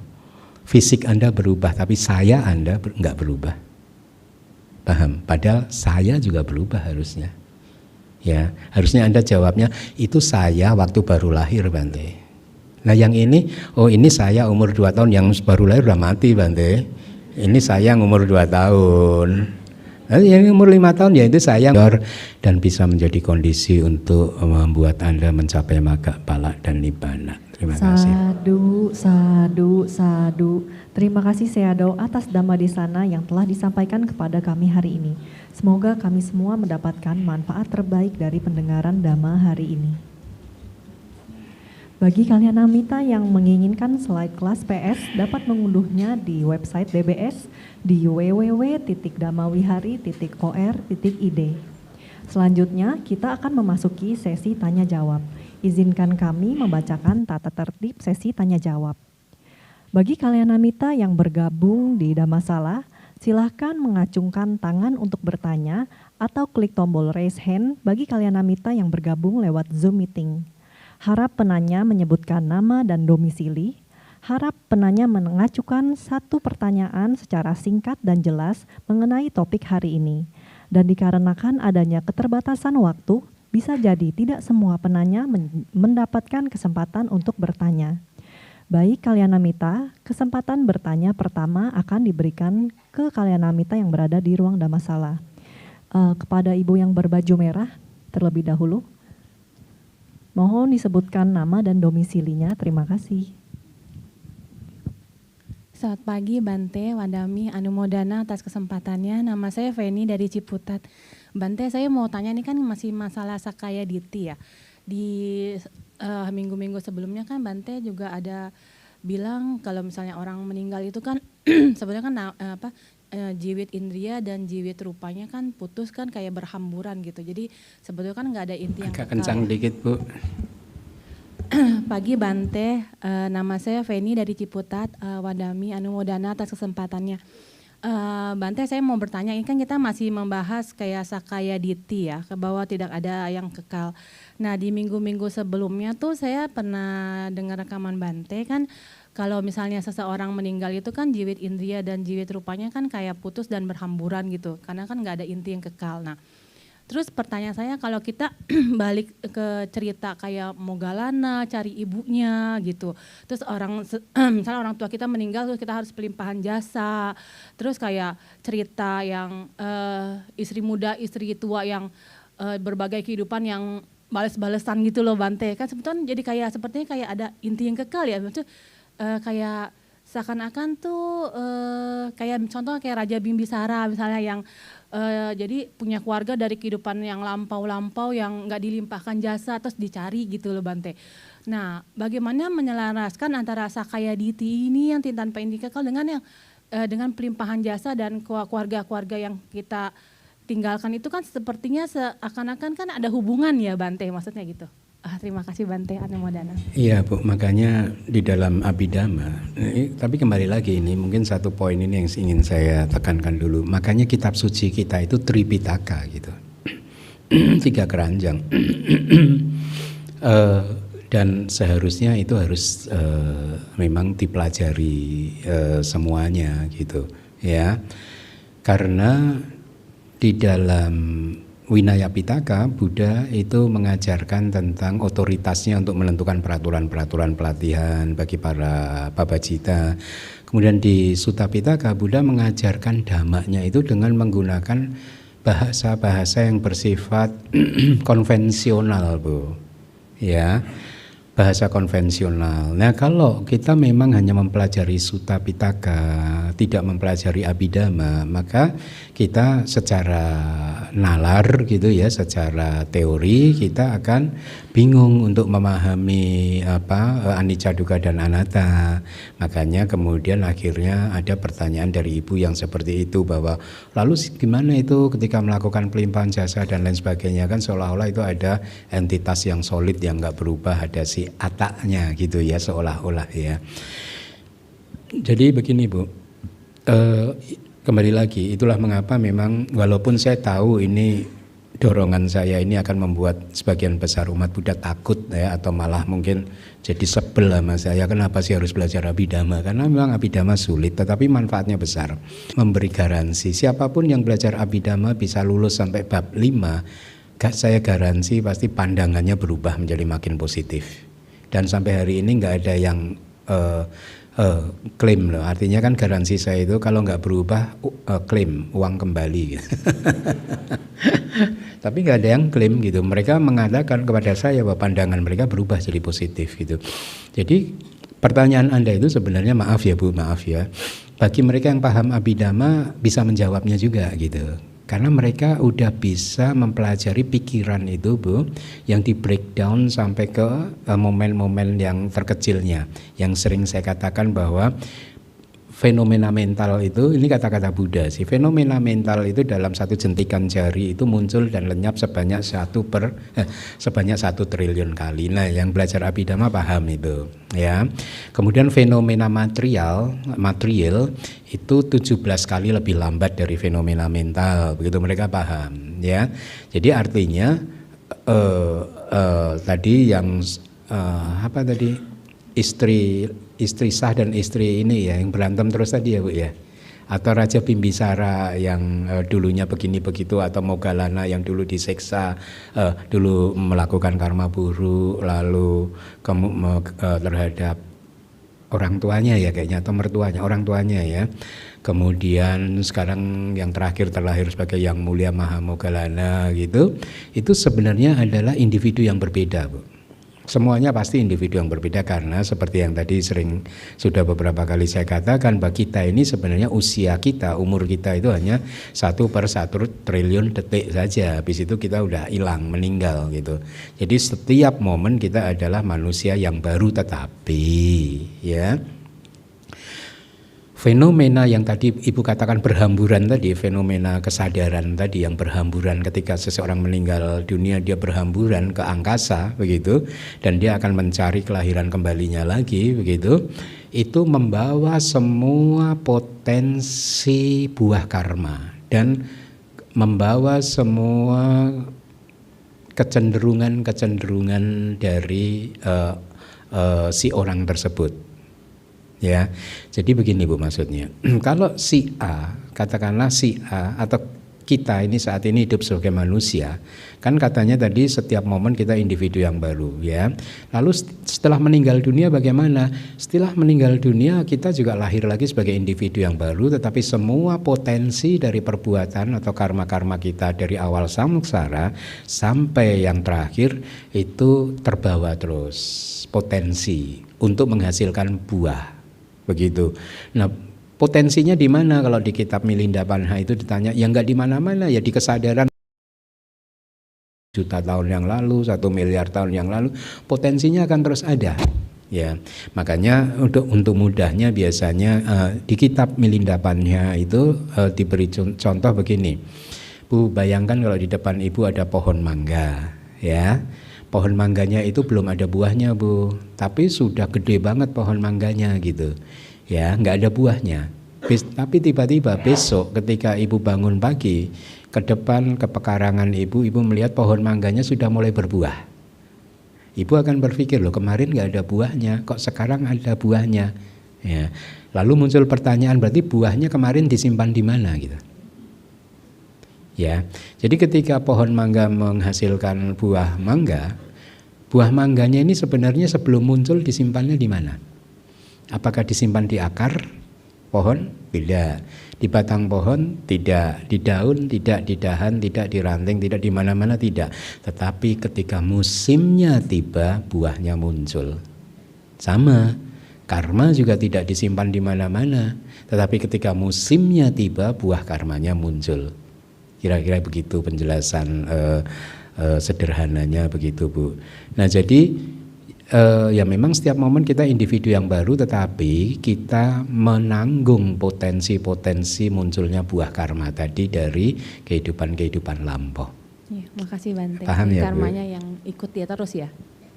Yang karmanya yang akan mengikuti terus? Iya, ya sadu. Sadu. Terima kasih Seado atas penjelasannya.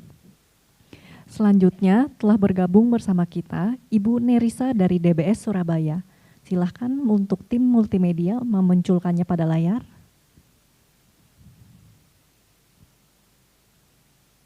Ya, silakan Ibu. Apakah suara saya terdengar dengan jelas? Terdengar Nerisa. Sekarang nggak terdengar. Apakah dengar dengan jelas? Nah, sekarang kurang jelas. Tadi jelas pertama tadi. Kalau seperti ini apakah jelas saya dong? Ya, ini sekarang lumayan. Saya ingin menanyakan, sebenarnya beberapa dari pandangan salah ini justru muncul dalam pikiran para yogi. Yang mana ironinya, mereka sebenarnya merupakan praktisi atau meditator. Berarti tanpa mendiskreditkan praktik meditasi, apakah dapat disimpulkan bahwa dengan meditasi yang kurang benar, maka dapat memunculkan pandangan salah? Bagaimana cara supaya para yogi ini tidak terjala dalam pandangan salah tersebut? Mohon. Iya, bagus Nerissa. Makanya tadi saya katakan Nerissa, bahkan di kalangan Buddhis pun punya potensi itu jatuh dalam pandangan salah. Jadi ya memang bisa saja yogi bermeditasi tapi jatuh dalam pandangan salah gitu ya. Makanya kemarin itu ada orang yang minta izin ke saya, Bante ini saya mau begini-begini gitu. Saya sarankan ya kenapa enggak begini begitu saja, begitu kira-kira ya. Saya nggak bisa gamblang menyampaikannya gitu. Karena kalau bahkan tadi pagi juga dalam salah satu pembicaraan saya juga ada satu pernyataan itu kata-kata begini Nerissa.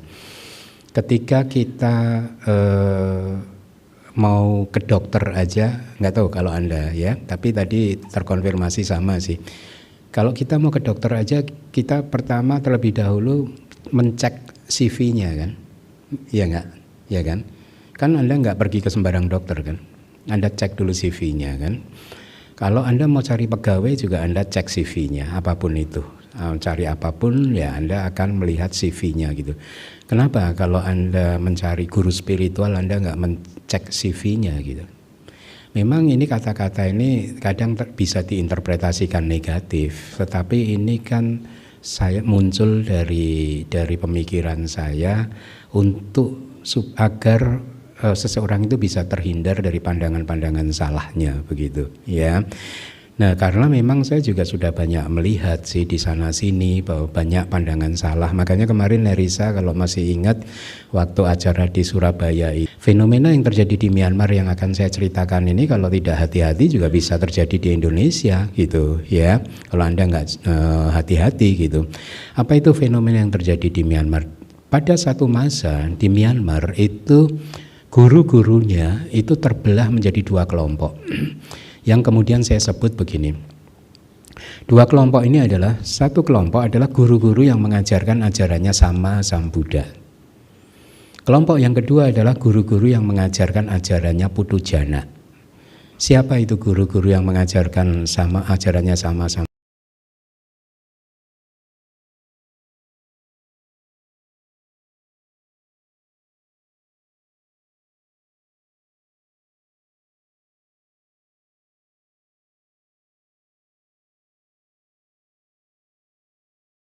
Mengajarkan atas nama Dhamma, tapi berdasarkan pikirannya sendiri, logikanya sendiri, pikirannya sendiri, nggak pernah belajar kitab suci dan lain sebagainya.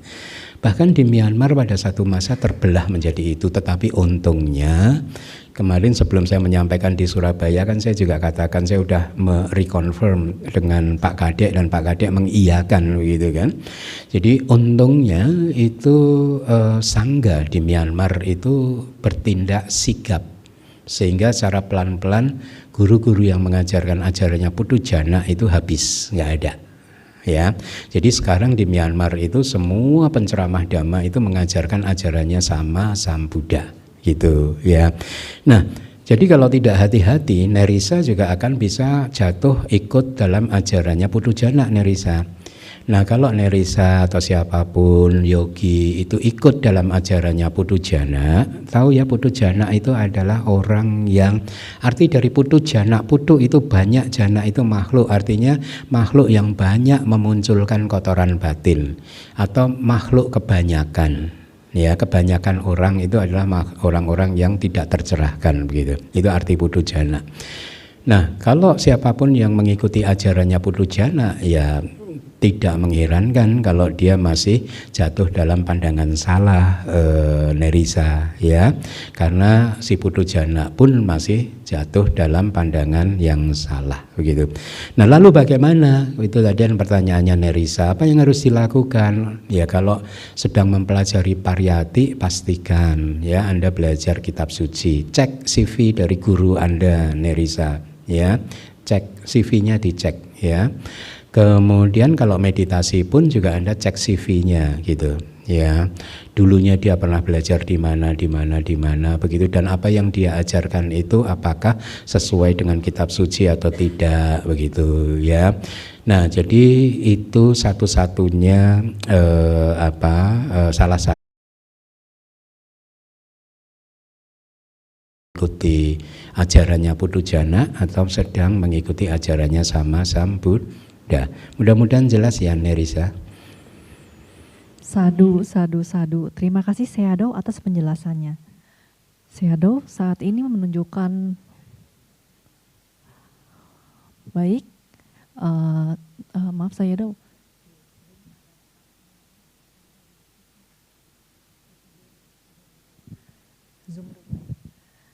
Baik, selanjutnya telah bergabung bersama kita penanya dari Sydney, Ibu Sari di Zoom meeting. Silakan Ibu. Sukihotu, Sayadaw, apakah suara saya sudah terdengar? Iya, sudah, Bu. Iya, terima kasih Sayadaw atas kesempatan yang diberikan. Saya ingin bertanya sesuatu yang sebenarnya Sayadaw sudah menjelaskan many years ago, tapi saya mencoba bring it up again. So sebenarnya ini lanjutan dari pertanyaan Ibu Haritaho yang dari Los Angeles few months ago. Pertanyaannya itu adalah memang unfortunately unfortunately sometimes kita itu menghadapi di situasi di mana Pabajita itu berani menanyakan, meminta sesuatu yang kelihatannya terdengar aneh seperti tiket pesawat, kamera, atau sometimes mobil as well. Unfortunately, Bante. So the questions is, boleh apa tidak jika kita berhadapan dengan ini? Yang pertama adalah kita menanyakan pada Pabajita tersebut, apakah ini sudah sesuai dengan Vinaya Bante gitu? Atau yang kedua, jika memang kebetulan yang ditanyakan itu adalah orang yang mampu, sehingga menyanggupi untuk membelikan yang diminta oleh Pabajita tersebut. Dan saya juga mengingat ajaran yang waktu itu dibabarkan oleh Sayadaw many years ago mengenai Chula Vibhanga Sutta, di mana persembahan itu bukan hanya bisa dimurnikan oleh penerima, tapi juga dapat dimurnikan oleh pemberi, sehingga para pemberi atau pemberi tersebut jika menyanggupi untuk membelikan hal-hal yang quote unquote aneh kepada Pabajita, maka pemberi bisa mengucapkan dalam hati bahwa semoga yang saya persembahkan hari ini atau kami persembahkan hari ini bisa berguna bagi para sangga, para anggota sangga, atau bisa memberikan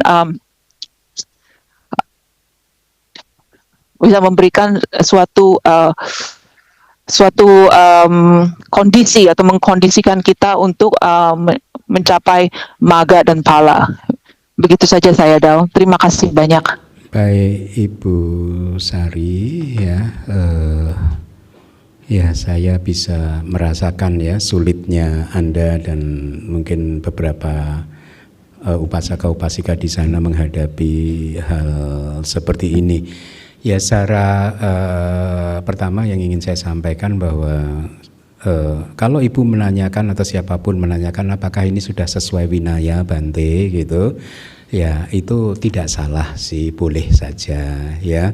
Tapi jawabannya kalaupun kemudian dijawabnya sudah gitu, for your information, itu jawaban yang salah. Karena harusnya seorang pabajita tidak boleh meminta apapun kepada upasaka-upasika sesuatu yang di luar four requisites. Tahu ya Bu ya? Jadi four requisites itu ya hanya robe, ya, alms, food, ya, kemudian lodging. Lodging pun harusnya itu adalah yang bersifat nggak boleh minta lodging permanen gitu ya. Mungkin yang temporary aja, mau menginap 1-2 hari begitu ya. Kemudian obat-obatan yang keempat. Di luar itu tentu tidak diperbolehkan. Pasti dia melanggar winaya ya. Jadi kalau menurut saya sih dijawab langsung saja, maaf Bante belum bisa memenuhinya ya. Saya takut kalau ini melanggar winayanya Bante juga, itu akan lebih straightforward sih Bu ya. Jadi tidak apa-apa saya rasa dengan kata-kata yang baik. Lalu poin yang kedua, kalau ada donatur yang menyanggupi sesuai dengan Culakama Wibangga Sutta, ada persembahan yang dimurnikan oleh donatur. Ya memang benar Bu ya, tetapi konteksnya adalah bahwa dalam sutta tersebut itu ya konteksnya adalah donatur Catupacaya Bu, for requisites ya, bukan donatur yang lain memberikan yang lain begitu. Jadi kalau si donatur itu memberikan sesuatu yang bantenya itu, permintaannya itu sudah jelas melanggar sila dan dipenuhi, maka menurut saya ini adalah satu perbuatan yang tidak baik sih ya, dari sisi donaturnya ya, itu perbuatan tidak baik ya. Jadi saya rasa kalau biku-biku yang patuh pada winaya, yang modest, yang hidupnya sederhana, nggak akan macam-macam sih Bu. Memang pada saya sudah menjadi biku selama lebih dari 20 tahun kan juga, memang ya udah cukup kebutuhan saya, jubah udah cukup, makanan cukup, umat itu murah hati, vitamin itu ada aja. Saya itu umat Widudana itu sampai bingung mau minum yang mana gitu. Nah, dulu kan saya pernah gemuk kan, sekarang udah kurus. Mending dulu gemuk kan gara-gara Anda bawa makanan enak-enak dan Anda pelototin, Bante itu kok nggak dimakan, Bante itu kok nggak dimakan, Bante. Akhirnya saya harus makan semuanya dikit-dikit, gemuk lah saya. Sekarang saya udah kontrol, udah berat badannya kayak zaman kuliah lagi. Gitu Bu. Jadi menyanggupi seseorang dan itu pelanggaran sila, itu harusnya bukan perbuatan yang baik sih Bu. Jadi saya rasa bahkan ditolak saja juga itu tidak, tapi dengan cara yang baik ya Bu ya. Dengan meta karuna Anda tolak ya. Saya rasa Anda tidak melakukan kesalahan. Begitu ya Bu ya. Sadu. Saya jauh Somanasa hari ini. Sadu Bu Sari. Oke, Roger. Silakan. Last question. Petugas mic tolong diberikan kepada yang depan, ini Bapak depan. yang depan.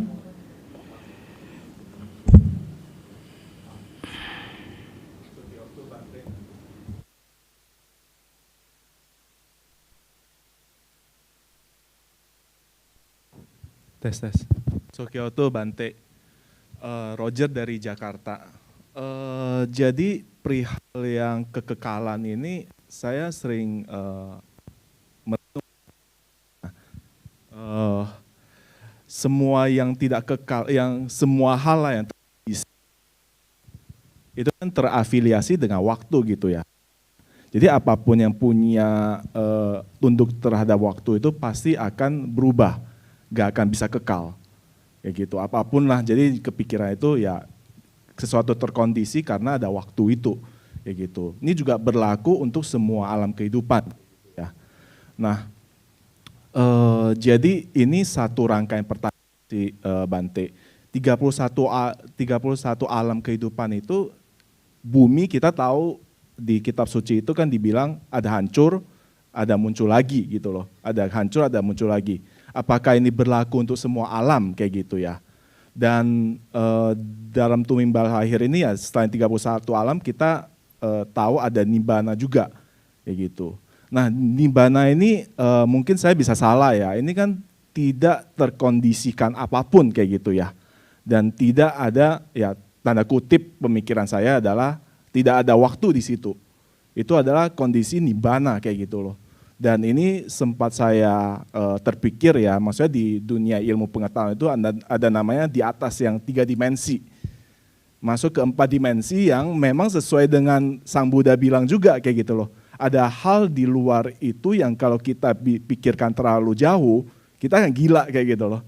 Dan itu yang terjadi saya lihat tuh di 4 dimensi, 5 dimensi sampai atas itu gak ada yang bisa orang-orang di 3 dimensi itu gak akan bisa berpikir apa kondisi di 4 dimensi itu kayak gitu. Jadi ya sesimpel pertanyaan saya itu adalah apakah ketidakkekalan ini berlaku di semua alam dan apakah ya gak tahu sih di Tripitaka itu ada dibilang gak nibbana itu kenapa dibilang tanda kutip saya gak tahu kekal atau gak kekal gitu loh Mas. Selain nibbana itu sangkata itu conditioned phenomena selain nibbana. Jadi the rest itu adalah fenomena yang terkondisi. Semua fenomena yang terkondisi, arti dari condition atau terkondisi itu adalah sesuatu itu eksis karena disiapkan oleh berbagai kondisi persyaratan, sebab-sebab persyaratan. Ya, dibentuk oleh berbagai macam hal. Ya, jadi kalau di dalam ajaran Buddha itu rumusnya begini, tidak ada ceritanya satu kondisi memunculkan satu efek atau satu akibat. Ya, satu sebab memunculkan satu akibat, ya, atau banyak sebab memunculkan satu akibat. Enggak, yang ada adalah banyak sebab, banyak kondisi memunculkan banyak efek, begitu. Ya, tapi ini bisa panjang nanti. Ini untuk pemahaman kunci-kuncinya aja yang saya sampaikan. Nah, jadi di luar nibbana semuanya adalah condition fenomena. Ya, semuanya terkondisi. Ya, makanya karena semuanya terkondisi makanya anicca gitu. Ya. Nah, nibbana itu sering disebut oleh Buddha sebagai amata. Amata itu terjemahan Inggrisnya itu the deathless. Tanpa kematian, ya, karena kalau ada kelahiran pasti ada kematian, ya. Jadi makanya itu konsisten, betapa konsistennya Sang Buddha itu. Ketika seorang arahat sudah tidak mempunyai lagi substrat itu kayak bahan baku kehidupan, kan arahat sudah nggak punya bahan baku kehidupan, ya. Ketika dia meninggal, tapi mungkin minggu depan ditanyakan lagi ya, ini udah 10:30. ini bagus sih, karena bagaimana karma bekerja dan bagaimana karma berhenti dan kenapa kalau karma berhenti lalu efeknya apa, tapi panjang itu, minggu depan mungkin saya bisa uraikan gitu. Tapi untuk kali ini karena waktunya mepet, ketika seorang arahat itu parinibbana, meninggal dunia, dia diibaratkan oleh Buddha itu seperti lampu padam. Jadi dia nggak lahir lagi. Lampunya padam karena bahan baku kehidupannya udah habis, dia padam saja. Jadi meninggalnya arahat nggak diikuti oleh nyala api yang baru, oleh kelahiran yang baru, enggak. Dia langsung bergabung dengan elemen nibbana, gitu. Masuk bergabung dengan elemen nibbana.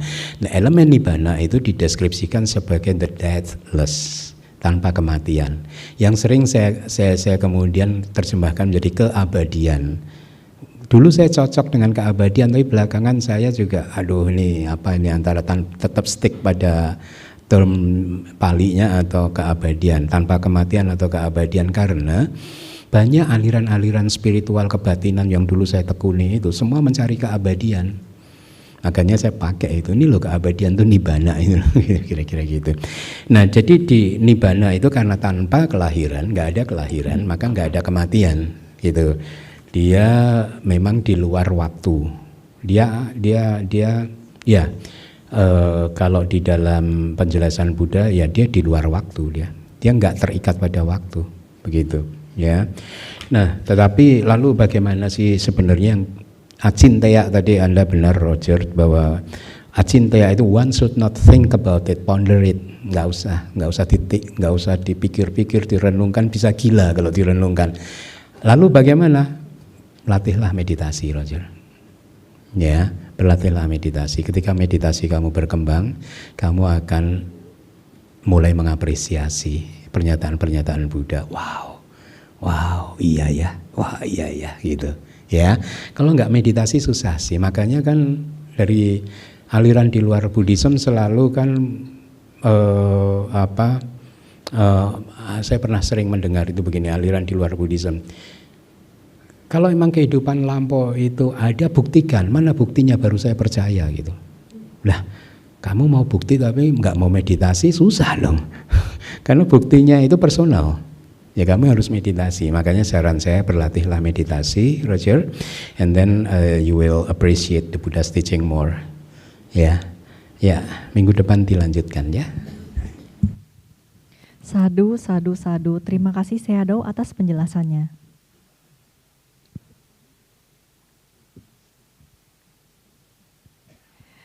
Baik Kalyanamita, pertanyaan tadi merupakan pertanyaan terakhir sekaligus penutup dari sesi tanya jawab hari ini. Sekali lagi anumodami Sayadaw atas Dhammadesana hari ini. Mohon Sayadaw berkenan untuk membimbing kesempatan kepada kami untuk membacakan pengumuman dan berdana parami sebelum memberikan bimbingan pelimpahan jasa. Kalyanamita, berikut adalah beberapa pengumuman. Dengan penuh sukacita, DBS mengundang Kalyanamita untuk bergabung dalam perayaan Waisak 2570 Tahun Buddhis hari Minggu 31 Mei 2026 pukul 13 WIB hingga selesai. Bertempat di Dhammasala, lantai 3, lantai 2, dan lantai dasar DBS dengan bertema Zaman Keemasan Kebajikan. Susunan acara terdiri dari permohonan sila, Dhammadesana, Sanggadana, peluncuran 4 buah buku karya Sayadaw Keminda, yaitu Oada Kata, kumpulan ceramah yang berisikan nasihat volume keempat, Buddha Wangsa, garis silsilah para Buddha, bab kedua, Abhidhamata Wibawinitika, kitab subkomentar, Abhidhamata Sanggaha, bab 1 dan bab 2. Untuk itu, mari Kalyanamita kita saksikan bersama tayangan video singkat berkaitan dengan perayaan Waisak berikut ini.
Acara ini disponsori oleh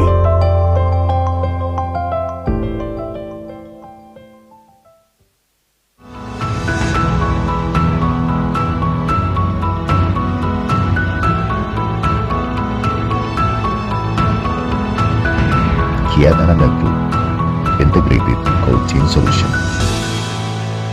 Performa perangkat dimulai dari sumber daya yang tepat. Life Future dan HX Premium menghadirkan baterai berkualitas untuk performa yang stabil dan daya tahan optimal, dilengkapi dengan sistem proteksi canggih, serta melalui proses quality control berlapis. Life Future dan HX Premium dipercaya oleh teknisi sebagai solusi baterai yang andal. Life Future dan HX Premium, solusi daya yang dapat diandalkan.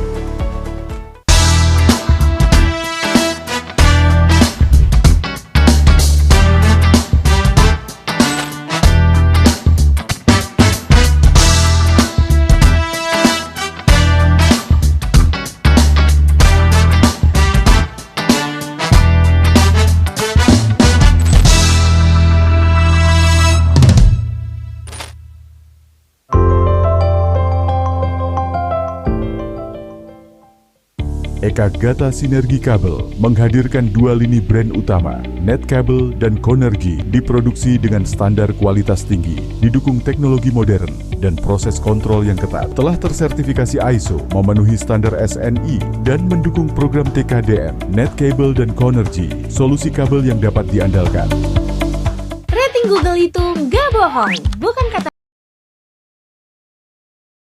orang percaya, artinya kamu nggak salah pilih. Servis HP kamu di Raja Repair dipercaya ribuan customer di banyak kota.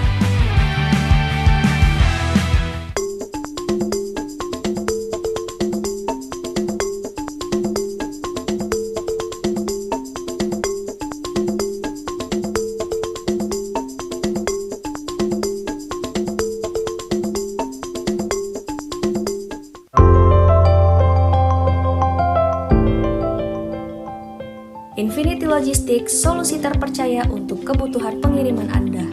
Dari pengiriman paket kecil hingga skala besar, Infinity Logistics siap menjadi mitra logistik terbaik Anda. Infinity Logistics, trusted partner in international logistics.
Mau kulit kamu makin hari makin cantik? Bukan hanya sekedar merawat kulit, tapi skincare membuat kulit semakin baik seiring waktu walau tanpa makeup. Revez-moi à Paris.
mendukung acara ini, DBS membuka kesempatan berdana melalui 8 jenis sponsor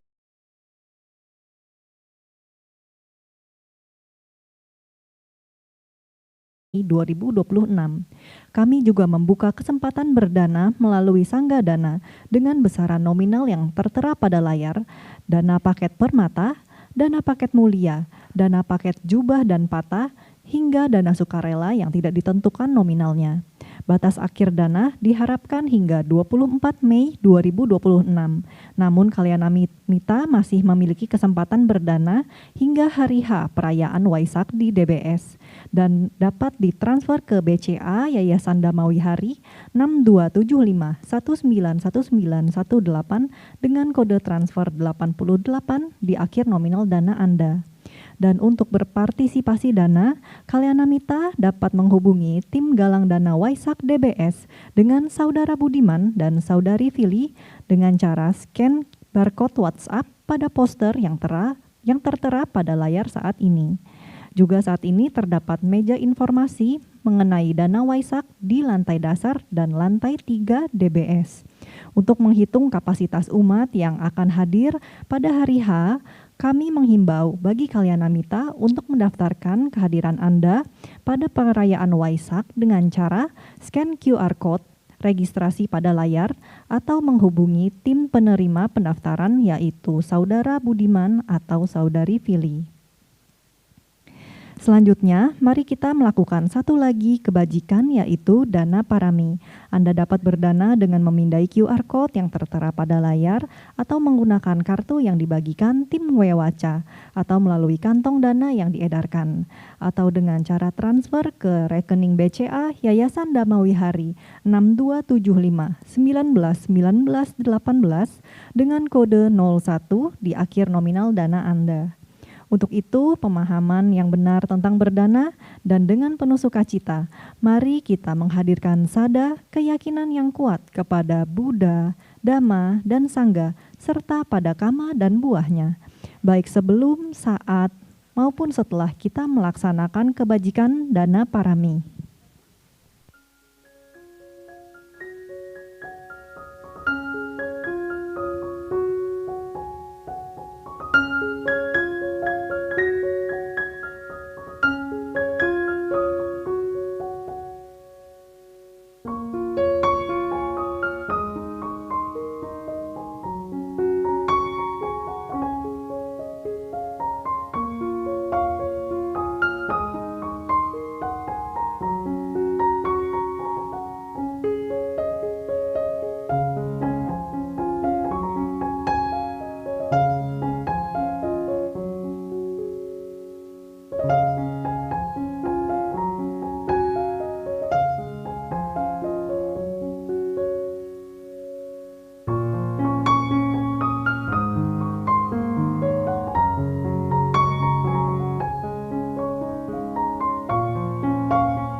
Sadu, sadu, sadu. Terima kasih kami ucapkan kepada Kalyana Mita sekalian. Selanjutnya, mohon agar Seado berkenan untuk membimbing kami untuk melakukan pelimpahan jasa. Mari Kalyana Mita, kita semua beranjali. Kepada Seado Keminda, kami persilakan.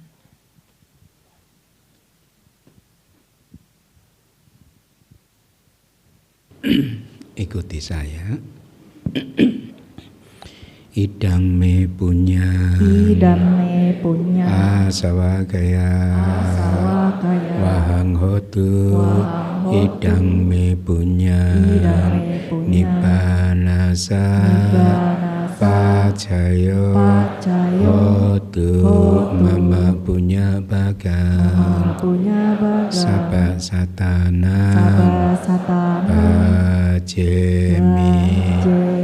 te sapi me sama punya bagang labantu sadu. Sekali lagi terima kasih Seado atas pengajaran Dhamma hari ini. Jika berkenan, Seado dapat meninggalkan ruang Dhammasala. Kalyanamita, karena Seado Keminda akan meninggalkan ruangan, mari kita semua berdiri sambil beranjali berucap, Anumodami Seado.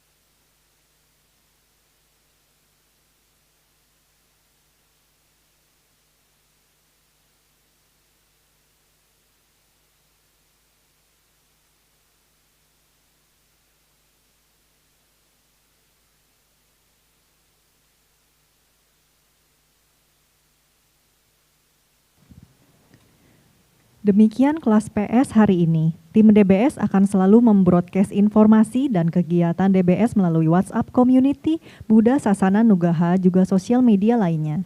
Untuk itu, jangan lupa untuk selalu mengikuti sosial media DBS seperti Facebook, Instagram, dan TikTok.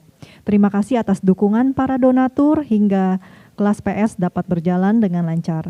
Akhir kata, saya Kim Popi beserta tim Wayawaca DBS dan staf DBS yang bertugas mengucapkan terima kasih atas kebersamaan Kalyanamita dari awal hingga akhir kelas PS ini berlangsung. Kami juga meminta maaf atas segala kesalahan maupun kekurangan selama kelas PS ini berlangsung. Sukihontu Kalyanamita. Semoga kita semua selalu dalam keadaan sehat, damai, dan berbahagia. Semoga ajaran Buddha lestari. Buddha sasanang cirang titatu. Sadu, sadu, sadu.